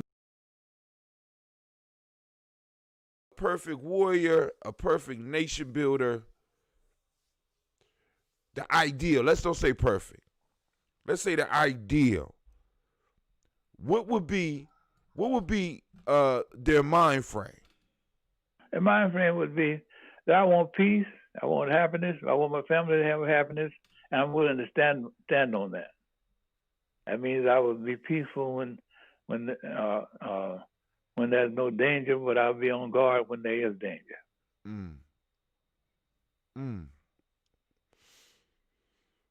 That would be it. And I think that that's what those are the types of things detailed things that I think we ought to be teaching from a cultural frame of reference. See, notice that in that there's no dislike for anybody. Right. There's a caring to make sure that I'm safe and sound, and my family is safe and sound, and that we're making progress and we're benefiting from the resources in the human race, as opposed to providing resources for somebody else to benefit from. I mean, because we so good at providing resources for other people, man. It's, oh my God. But we got Brother Kwame on the line, the Black Yoda. What's up, Black Yoda? I was just calling in to make sure the Black line was working because, I thought I heard it click a couple of times. I thought we had a few people on the line. And forgive me, Baba, but greetings to you, and please pass along our love to Mama Nyambe. There you go. Thank you. But yeah, boy, a lot of the stuff we're talking about, sometimes, Baba, it becomes difficult for me. I hear the 7 principles attributed to Ma'at, but I guess because of the way I kind of look at math, it's really difficult for me to grasp one of those principles without grasping onto all of them. Well, they are related. That's the point I'm making. Right. One of these days when we're together, I want to just have you look at these squares. Nothing magic about it. I'm not presenting those as any highfalutin stuff, but it's just common sense that if you have 7 squares one way and nine principles another way, they interact with each other in a graph. And we don't train ourselves in that way. It's almost like if if I got the, you know, some of our famous people now have achieved in Atlanta, especially. Man, Atlanta's probably got a mass of fiscal capital in Atlanta for black people far greater than it is any place in the world. But you can't prove it by the planning for African people to survive here in this city, or in Columbus too, for that matter. But I'm just using this because there's such a concentration of fiscal wealth. There's a concentration of human wealth too, but we don't recognize it as such. So yeah. So when you talk about the human wealth, explain that, because because a lot of people kind of struggle with that one, because you talk about the human capital and the human wealth. Well, that book that when I talk about Genius United, right? That's human. I'm talking about human wealth. I'm talking about human wealth and how everybody has it, and we just don't put it together. Brother Nation Bill Kwame, he talks about this mathematically all the time, and I think that because he talks about it, his symbols are mathematical, people miss the point. And I think that we need some sessions, y'all, where we just sit down, almost like kindergarten, and say to ourselves, but I don't know if the problem is, you asking me how do you do that? I don't know that we have not built our egos up so high until we're not willing to just sit down and be at the primer level on what those squares require, so that we can do the self-examination. And I want to emphasize, I'm talking about not individual self-examination, where we do that for individually, but we also do that collectively, so that we come out of those squares with one mindset. With a unified understanding of what each one means and how to actualize them in our lives. So So along with a study like this, we were, in a sense, develop what they would call so you would go in studying these, and you would have you would have people to help keep you accountable. You have like accountability groups. To each other. I mean, accountability wouldn't be somebody outside the square; it'd be whoever's in the square. Right. Yeah. And you create truth and honesty and all those things, but because it's almost like the standards we're setting, we are abiding by. And the reason that I'm so convinced that's going to be helpful to us if we ever submit to it, is that we like to recite them. We get such joy out of being able to recite each of those principles and so forth. But when the time comes for us to say, well, now I've applied this to A, B, C, D, E, F, then that's a different story. Now, the major argument, what you're talking about now, you used to talk about at APDS. Right. Now. They haven't changed. Now, I'm just going to say this, because this was one of the points that came up in argument, but the principles won't feed my kids. Yes, it will. We just don't. We haven't made them. We haven't taken a stand on them. Listen, now, you know that the Adam Board and they did everything possible to make sure we didn't have APDS. Now, I probably shouldn't be saying this. Even to the point of sometimes making the payments that were due be 2 to 3 months late. Yeah, I remember. So, but I just took a stand. That's all. I mean, And now I'm not bragging about nothing because I wasn't certainly I was not ideal. I'm not an ideal person or nothing like that. But sometimes you just have to take a stand on things and tell them to go jump. Now, because you're gonna protect your people at that point, and listen, we found ways of making that go on anyway. Now, and I was gonna bring that up because really, what the experience we had going through some of those droughts kind of helped form some of the relationships that we are building on right now. You know what I'm saying? I mean, because like I said, when you come to the school, you see the result of that. You know what I'm saying? I mean, it's like partnerships that have lasted a lifetime because we was literally hungry, trying to figure out how we was going to handle life, but at the same time having responsibilities and principles that we had to live by. And I have to attest, by in a sense hindsight, you are right. If you practice your principles and you stand on your principles, not only will they protect you, but they will feed you. Now, now we don't have the exact scientific reason why, or maybe Kwame could give us an equation of why it happens, but it happens. But now, see, that's an example of what I'm talking about. Kwame he's a genius in that area. A white boy said, "You created a word, geniusness." He said, "I don't find that nowhere in the dictionary." I said, "So what? It's just as valuable as any word you find in there."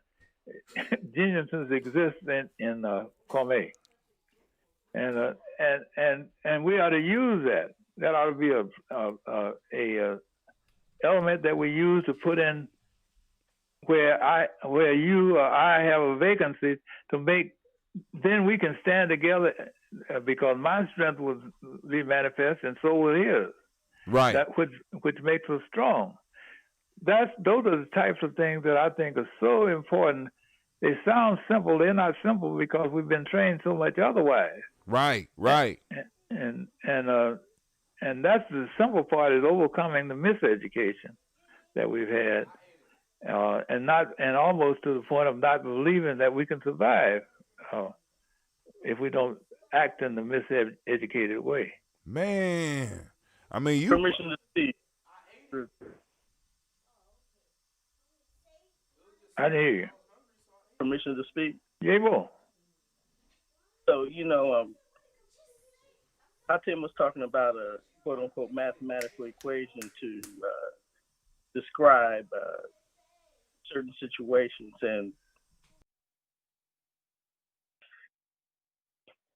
And let me borrow from Marimba Ani and what Brother Benachi in our mid-lecture study class tells us all the time. Context is everything. Mm-hmm. Context is everything.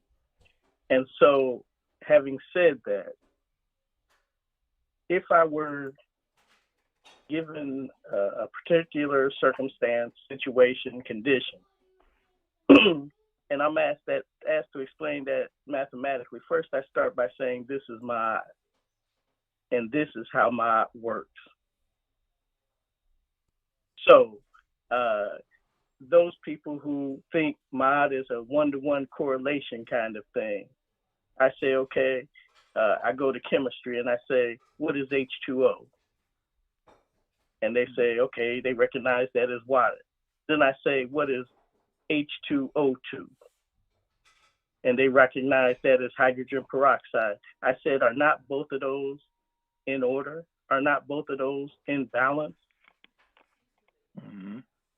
And so I present these different ideas that we come across, but because we have these, in many respects, we've been pre-programmed with these notions of what Ma'at looks like.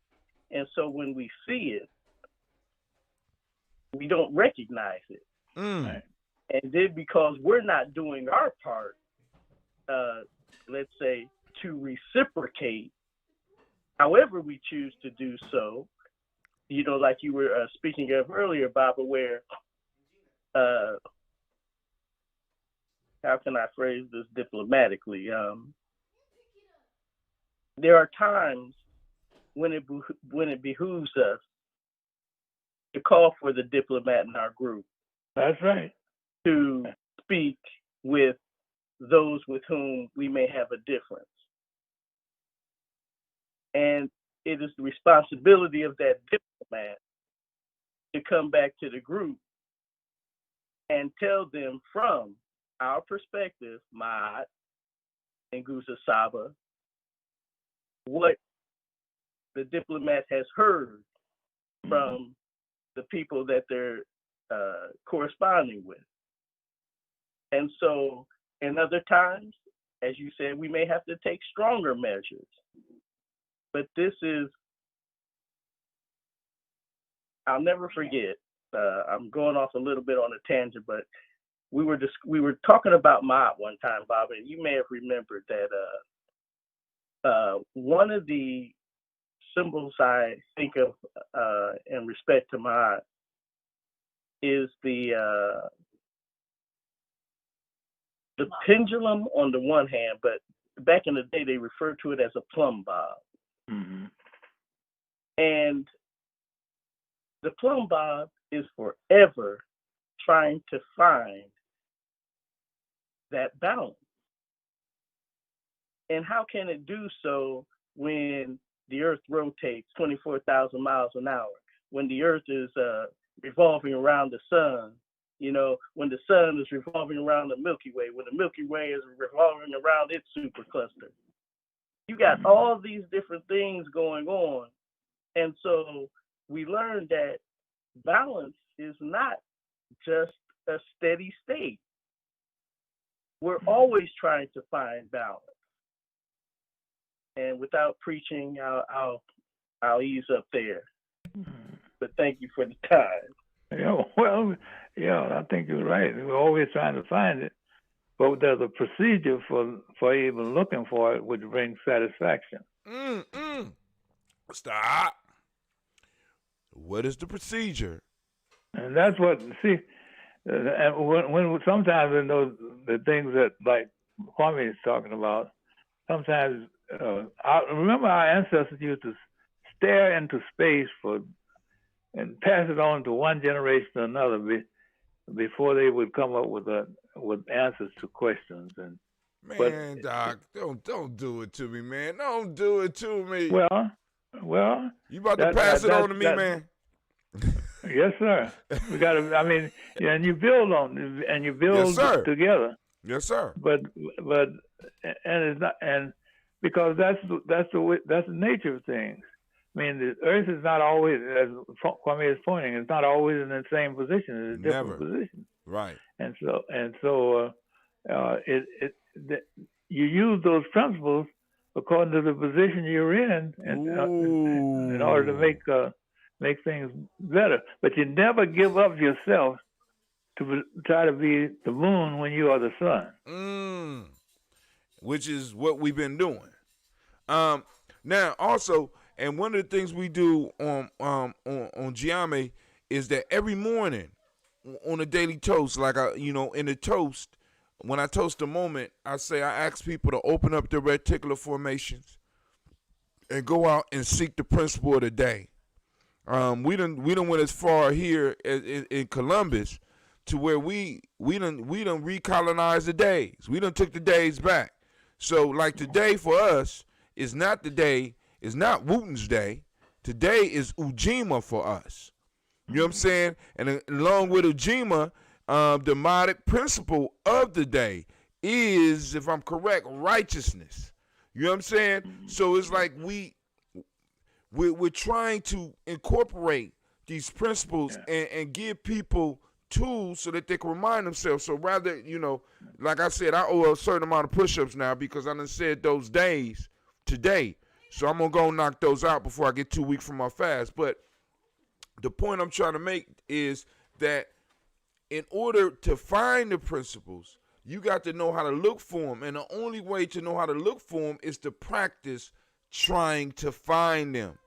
And the challenge we give to people every day is please try to find your principle.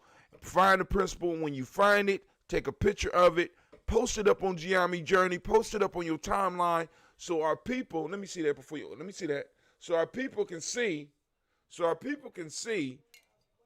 examples of unity.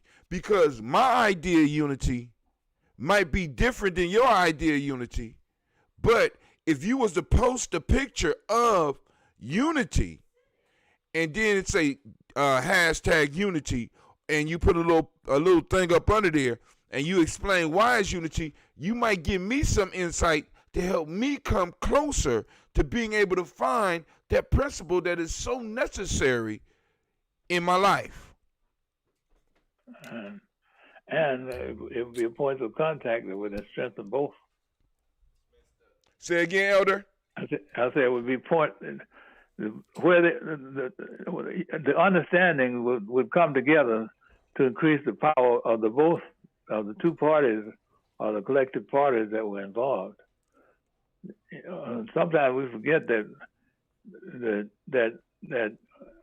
the absoluteness of making that contact strengthens both parties. So I was about to call you Pops, but you know, I guess you are Pops, but you the Baba. Listen. So when we gonna start on this 63-step process? You know what I'm saying? Because like I said, we got the means where this can be. You could actually do a discussion on each one of them. Well, we can start on it now, but just remember that I don't have the answers. What I'm saying is that we need to start on developing those where they interact with each other and what it means as they interact and what constitutes strength. See, because we're talking about now, the power of what Kwame is talking about is that those things stay in their orbit because they have power. The power of reflections off of each other keep them in their orbit. Otherwise, they run into each other. Like we do. Yeah. And so I'm saying that's a part of the study. It takes patience. You told me one day, and I really appreciated that. You said, I said you look like things were unsettled around there. You said, "Well, Doc, have patience. You'll be surprised at what we're gonna do. We got something lying ahead." And I heard that. And the next thing I knew, you were doing that little activity you had in the park, in the I guess it was the outing and hike and stuff. Yeah, and we're gonna do something else soon too, because and I think that those are the types of things that are so important to highlight, because they are highlights of making contacts and creating harmony. Sometimes where harmony is disrupted. And so we should celebrate those acts, those collective actions. They're probably more important than Juneteenth, which is a phony celebration for what is reported to be celebrated. It's only justifiable. The only justification I can find for it is that we came to realize that we could walk away from the farm and have no place to go, huh? Yeah. but now, Doc, I want to stress this. When I ask you to do certain things, I'm not asking you for the answers. I'm asking you to start the questions that we will be able to link into and work on. See, because the 63 squares is a lifetime thing. Right. See, because what I want to do is get individuals started on that, because one day when I'm 95, I want to be having an interview with somebody who says they got their degree in the 63 squares. You know what I'm saying? Or I specialized in truth and economics. I specialized in reciprocity and war. You know what I'm saying? That's the one I excelled at. So I'm not looking for answers because because one of the things that come from our tradition is constantly asking questions. You know what I'm saying? Constantly asking questions. That's how we become sharper. That's how we become better. That's how you able to stay this how you are able to be 95 and be on here discussing this with us because you're asking questions. You still ask questions. Man. What? I'm sorry. What I do? Oh man, you gave us an idea, brother. So, this is what we can start with some of our youth, nation builders, and even elders to get their perspective during Sabiet on these particular issues. You talking about the 63? Yeah. Yeah. I mean, that's a start. You know what I mean? Oh, yeah. Or and it doesn't have to be necessarily just for Sabiets. I mean, man, we got. Let's just suppose that you had a started with you were a youth, and it seems like you'll have more youth than we ever had in Taiwan before you got involved. If you do, what if you had youth taken some of these squares and say they started with something that caught their attention, like you were saying, truth and war. What is that? Right. What is that? And notice that when you do that war also interacts with sex. The truth. Yeah. So I mean, so what it's showing is that you don't make plans and you don't grow just from taking one thing out in and of itself.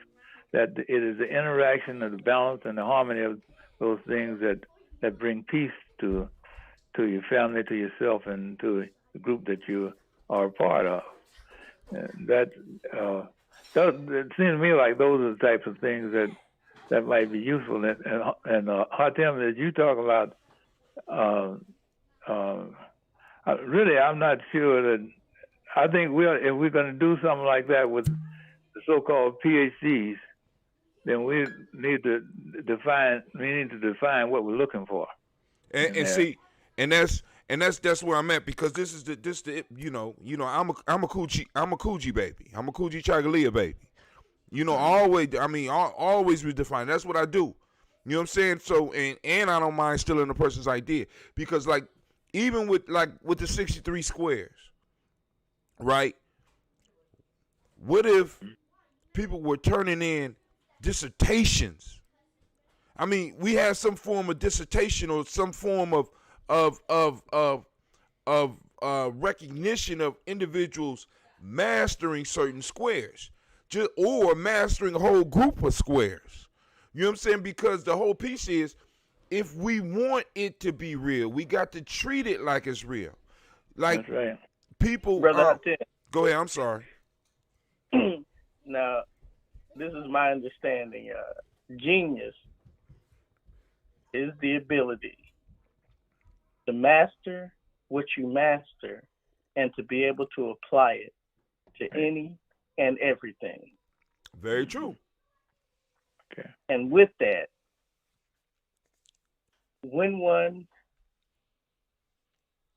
masters, in many respects, if they master one square, they're going to master them all. Yes, that will be the beginning to mastering them all. Right. Yeah.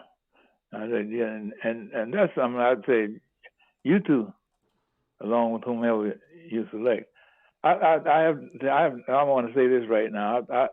Tony's son, I wish that we could get him. Hey, we got him. He just called me. He probably listening now. I keep on shout the number out I'm shouting the number out, Allende. Goddamn, excuse my language, Baba. Cover your ears. Goddamn, Allende. I'm sending out the number 614-556-4535. But I think that I have great confidence that he can be whatever he wants to be, and I would, and I know how happy that would make his father. You know he came. You know he crossed into Tawi with us. Yeah, I know. Yeah, you know, and so we got it working, Baba. Listen, once again, the patient man eats ripe fruit. All right. All right. Okay. You know what I'm saying? I mean, like you said, communicate to that young brother that I really want to see him just grow, and I want to see all of you grow together, grow strong. You know, I mean, me and him cuss each other out on a regular basis. That's my brother. Listen, and the piece that I want you, how can I put it? I just want you to know that, you know, a lot of the stuff that you was dropping on us was not wasted. I love for all my elders to know that. You understand what that? It was not wasted, especially, see, because the most powerful things that you said to me were those things like, the patient man eats white fruit. Because in my 20s, I was like, what in the hell is this man talking about? Why? We keep saying this shit. Why is he? You know what I'm saying? Then in my 30s, I'll be like, oh, you're kind of making sense. In my 40s, it was like, oh, man. And now in my 50s, it's like, oh, my goodness. Brilliant. You know what I'm saying? And the piece is, how would I have been if I was taught to listen for that type of stuff? Rather than running into it full speed, not paying attention, but learning to sit down and listen to the stuff. Being around people that's having discussions like that. Because my grandparents, they would drop certain things on me. You know what I'm saying? And I wouldn't be able to catch it. Because the circles that used to be there wasn't there no more. By the time I came to age, the car parties and where people was coming together, all that stuff started breaking up. Soon as everybody found out that they could go, supposedly we got some type of freedom. So now another one of those deceptive, really tricky moments where we were tricked. Oh man. But we got a caller from 216. Who this? This Shaka. Oh, okay, cool. What's up, Shaka? Welcome. This is another Nation Builder, Baba. What's up, brother? How you doing? Bless. How are you? Great. You got something you want to ask or a comment? Man, you know, I'm almost ashamed that I just caught the very last. I'm gonna have to re-listen to it. And right. Then it'll be online for $9.95. I gotta pay the elder. We got bills to pay. You have to pay me so much. I'm just joking, Doc Baba. It'll be up, but that 63 square thing, doggy. Listen. Well, I hope that you'll take and make whatever you can out of it. Because what do you mean, y'all? Hold on. You 95. You 95 years young. You already told us you ain't got the energy to be doing some of the stuff, but talking. Man, listen. You had me on the phone longer than any other interview I ever had. Listen, do you know we've been on this for 2 hours and 5 minutes? Yeah, well, I'm gonna get off too.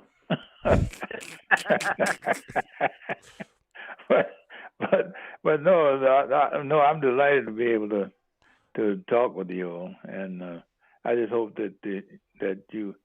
I do want to say one thing. You asked about a question you asked me earlier about maintaining the institutions. One of the things that I would say to you, APDS. I want to go to APDS now. When and you said you remembered when the Adam Board would hold back their money, try to make us. I guess they thought I was going to quit. But one thing I tried to do, and that I would advise to any black person, never let the European be in control. I tried to keep a 40. I never let them get above 40% that they were funding in that agency. 40 to 45%. I always kept a bigger percentage coming from other sources and myself. And I would say that we have to take charge in that way, or otherwise they will always be pulling the strings. So if they pull the whole 45%, certainly I'm going to stumble, but I ain't going to fall. Right. So another question for you, Barbara. What do you think about, because, I've been shooting this idea out. I said every community should have a full-time nation builder and maybe 2 full-time warriors, maybe even a full-time elder that is funded in a sense by the community. I'm sorry, go ahead. I gotta chime in on that because, man, we almost thinking alike, Tim. Listen. Somebody asked me how I felt about the defunding of cops. I said, listen, if a movement is moving from something of detriment and moving into something that's healthier practice, right? So if you're going to defund the cops, then you need to commission the Babbas, and every community needs to have a Baba or a Baba figure that is the protector. That when that community is under attack, then he the one that come out. You know what I mean? And so I feel like that's definitely the movement of tomorrow. Yeah, I appreciate that. Now, that's the kind of thinking for planning that I was talking about. That has to take place when, not because of the excitement, but knowing that excitement is going to arise at different points. There has to be an element of that planning that where you know exactly what you're going to do when certain things happen. But it is not designed just for that. It's designed for the purpose of maintaining good health on a day-to-day basis. But when something threatens it, you also have something to take care of that. All right. One of the major things that I listened to when I watched Dave Chappelle on YouTube with his 846 is, and it's something that I had written into my mission statement earlier in this crisis, is that we, in these times of uncertainty, are listening to the voices that we trust. And so that's what I love about Dave's work and his role right now, is that he understands the responsibility and the obligation that he holds. Having the only person in history besides Richard Pryor getting that Mark Twain Award, that was a huge step, and we definitely need all of that energy now. But when you're not necessarily a part of that major conversation, you need somebody in your hood, in your environment, who will, what will Baba do? Who Baba listening to? What we gonna do? You know what I mean? So. So now, before, it was something that he brought up. Oh, before we let you get off the phone, Bob, I got one more question for you. You ready? Yeah. Let's talk about, what do you think about this whole concept of right now, the movement for them to defund the police? Now, what you think about it and the opportunity that's in that? But go ahead. Or if there's none. Well, I don't know. Because I don't defunding the police. The slippery eel always has ways of deceiving you about what's happening. Uh-oh. And so let's assume that they defund and increase, but yet create another buffer force of some sort. And some of our because we don't have a plan, we don't have we sort of succumb to say, well, that was a step in the right direction. Well, most of what we have called the steps in the right direction have been the deceptive steps that have kept us in the same position that we were in before we even started. And I think that it's time that we began to prepare ourselves before the excitement arises. I can't emphasize that enough. You can't do battle on a battlefield if you're not ready for it. You know, this is the way that I'm always thinking. And, you know, when we go back to, you know, even a few years ago in Cleveland, had I been able to hold on to this property, this church, it would be not just a haven, but, you know, a transgenerational artist community where as a vanguard, we're the ones that would be producing the media around the clock right now. We would be the one producing the art that moves the masses, and that's really where my head has been. And even right now, I feel blessed that even though I had to downscale and downsize, I have this space. But, you know, when you look at crisis, the piece is that, you know, this is the time where people are dealing with disparities at the highest level. And so if I had artists around the globe and different cities that were ready to make movements, and, you know, I would want to invite them into a space to work collectively right now and build until we can't build no more. Mm-hmm. Where are you in Cleveland? I used to live at 83rd and Cedar. All right, yeah. I'm right now I'm on Larchmere. Okay. Yeah, I lived when I left Cleveland, I was living out on Stockbridge, but I started out on 83rd off Cedar. Yeah, I know the area very well. In fact, right now on 83rd and Carnegie is a wonderful resource in the community called the PNC Fairfax Connection Center, and elders are getting tutored, you know, with their devices and getting more acclimated into the world of technologies. It's an amazing space. Oh, good. Yeah, of course, you know that wasn't there when I was there back in the 50s. Yeah, and around the corner from you, I just performed as the villain in Aida at the Caramoo. And Caramoo this time last year got $2 million from the Cleveland Foundation. So the neighborhood is definitely coming up. Oh, good. Mama Margarita says, Asante Sana Baba. Shouts out to Mama Margarita. Also, shouts out to everybody that's been listening in. I want to let Doc, you got some closing words for the village? Well, I just say keep up the good work.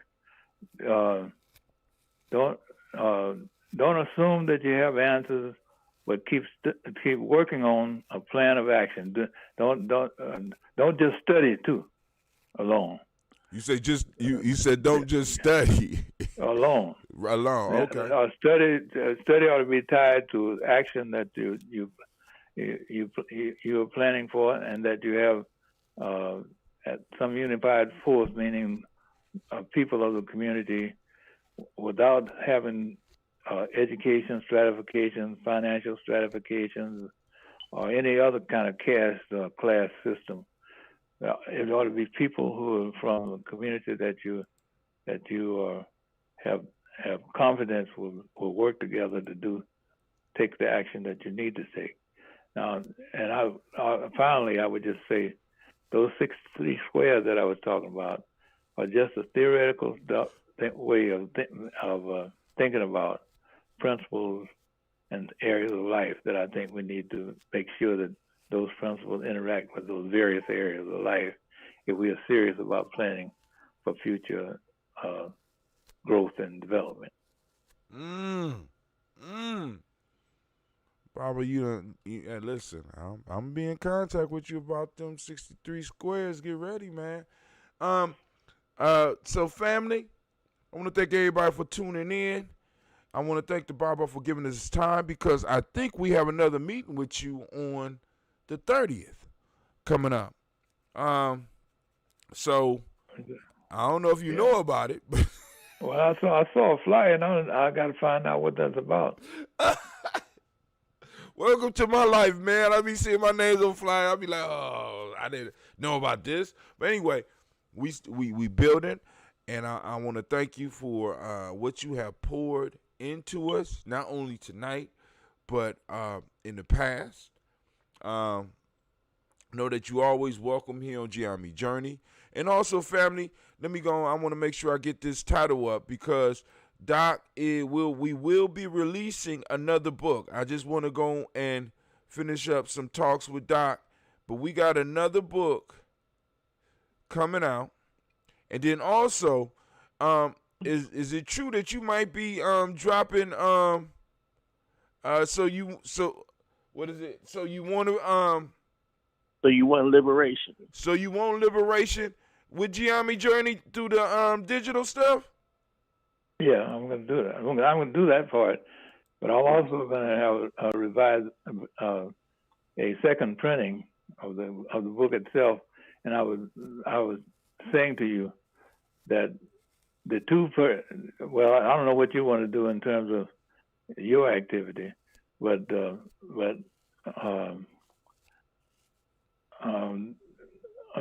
Madu in Atlanta will have it, and also shucks. Zawadi here. Zawadi works there. Yeah, brother. Now we're strictly on. We're not gonna step on the brother's toes that have the hardbacks. We're going to be the digital distribution piece. You know what I'm saying? And so Baba will be dropping The Genius of Africans United, a call to action. And we will be offering that. I just want to get the date solidified so that I can release it. And family, we're gonna see an artistic side of Doc as well as the nation building. So he mixed the nation building elder piece with the whole artistic piece. So family, we're gonna unleash that, and we're gonna be using the Gye-Nyame method. And those of you that are, in a sense, supporters of Gye-Nyame Journey, I'm going to do a video on the Gye-Nyamics for you, so that if you want to participate, you can participate in it as well. But without any further ado, I want to do this. I need to remind you that. Hold on, where we at? I ain't supposed to say on my show, but oh well. Where is it at? Up close. There we go. I need to remind you that you are now standing in the congregation of the mighty, the home of the stubborn minority, the place where your hustle builds muscle. This is Gye-Nyame Journey Media. Hotel. I am your host, Brother Hatim. We have been joined by the great Baba Mariba Kelsey, and of course, you know this is the heart of a simple production. We strive to blow up your old paradigms. All right, thanks, Baba, and I'll be talking to you soon. All right. Peace out, fam. Take care.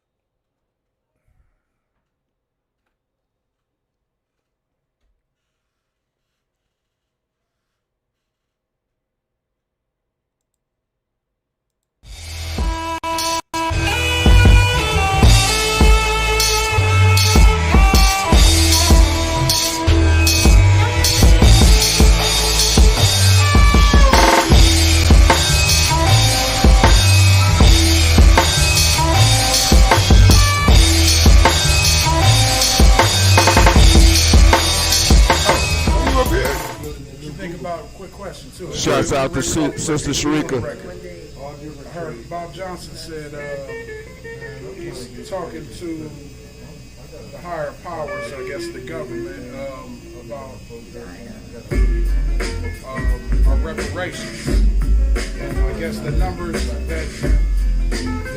they come up with were about 3. His name is Saul, here in Ngozi, Northern Light Shopping Center. You want more than just a nice cut? Good conversation, good vibe, good music. Come see me at 3512 Cleveland Avenue. Women, but the most important goddesses were black, not just for the African now, in the civilization of the Greeks. The Greek was so profoundly affected by the Africans that the goddess of chastity was a black woman, Artemis. The goddess of wisdom was a black woman, Minerva. The goddess of beauty was a black woman, Diana. And many of their great mythological figures which were critical to the vision of history, the history of the Greeks in the Odyssey. The woman who draws, who has the power to draw Odysseus and all his crew into her, is Circe, who is represented as a black woman with African features on the Greek vases. The woman who helps Jason win the Golden Fleece is a black woman, Medea. The woman who marries Perseus, the Greek hero, is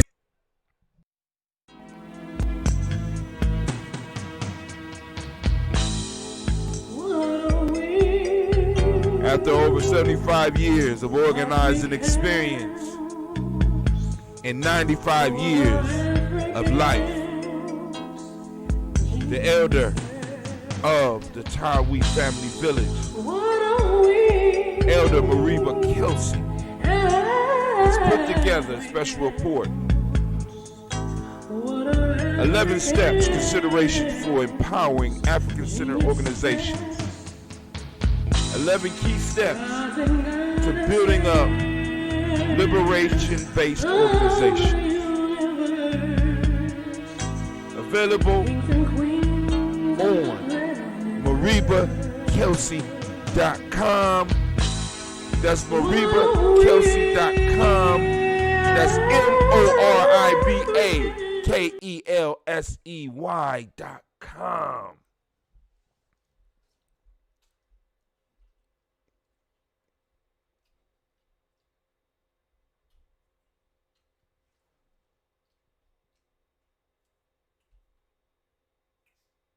Bringing crews, send them in the twos, I'm Noah. In the ring, I do him Apollo Creed. Ivan drag off the Balboa, constricting rhymes around neck, stopping breath, foot on neck. He can't breathe, Pierre, bring on tombstones in soft soil.